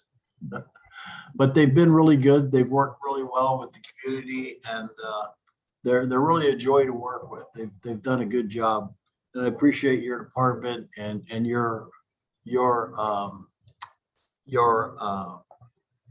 putting your heart into your original project. I think this is job longevity. Is this why you started this project? Anyway, thank you very much. We really appreciate it. Commissioner, this is really a collaborative effort with a lot of staff. I mean, we've gone through many staff on this, continue to work with Kauai office and on Molokai with the Molokai district office. And, fiscal gets involved, administrative services gets involved, land management, planning. We rely a lot on Gigi's expertise and in the communication with USDA. That's really the key thing in this project, is how we move through the USDA kind of like their gauntlet at the beginning, and we are on a good roll with them with their new engineer in Hilo. And so that has really facilitated the projects going forward. Right. Yeah, Our mahalo to the entire team. Thank you. Yeah, Dennis, the real secret to Stuart's success is his eternal optimism. Only he would say that the pump shaft broke, but that's okay because we're going to change it anyway. So thank you. You're welcome. Okay, commissioners, that brings us to the end of the agenda. I will ask you to all hang around for a split second after we adjourn. Can I have a motion to adjourn? So move. Second. Okay. All those in favor say aye. Aye. Aye. Not hearing any opposition. Aloha.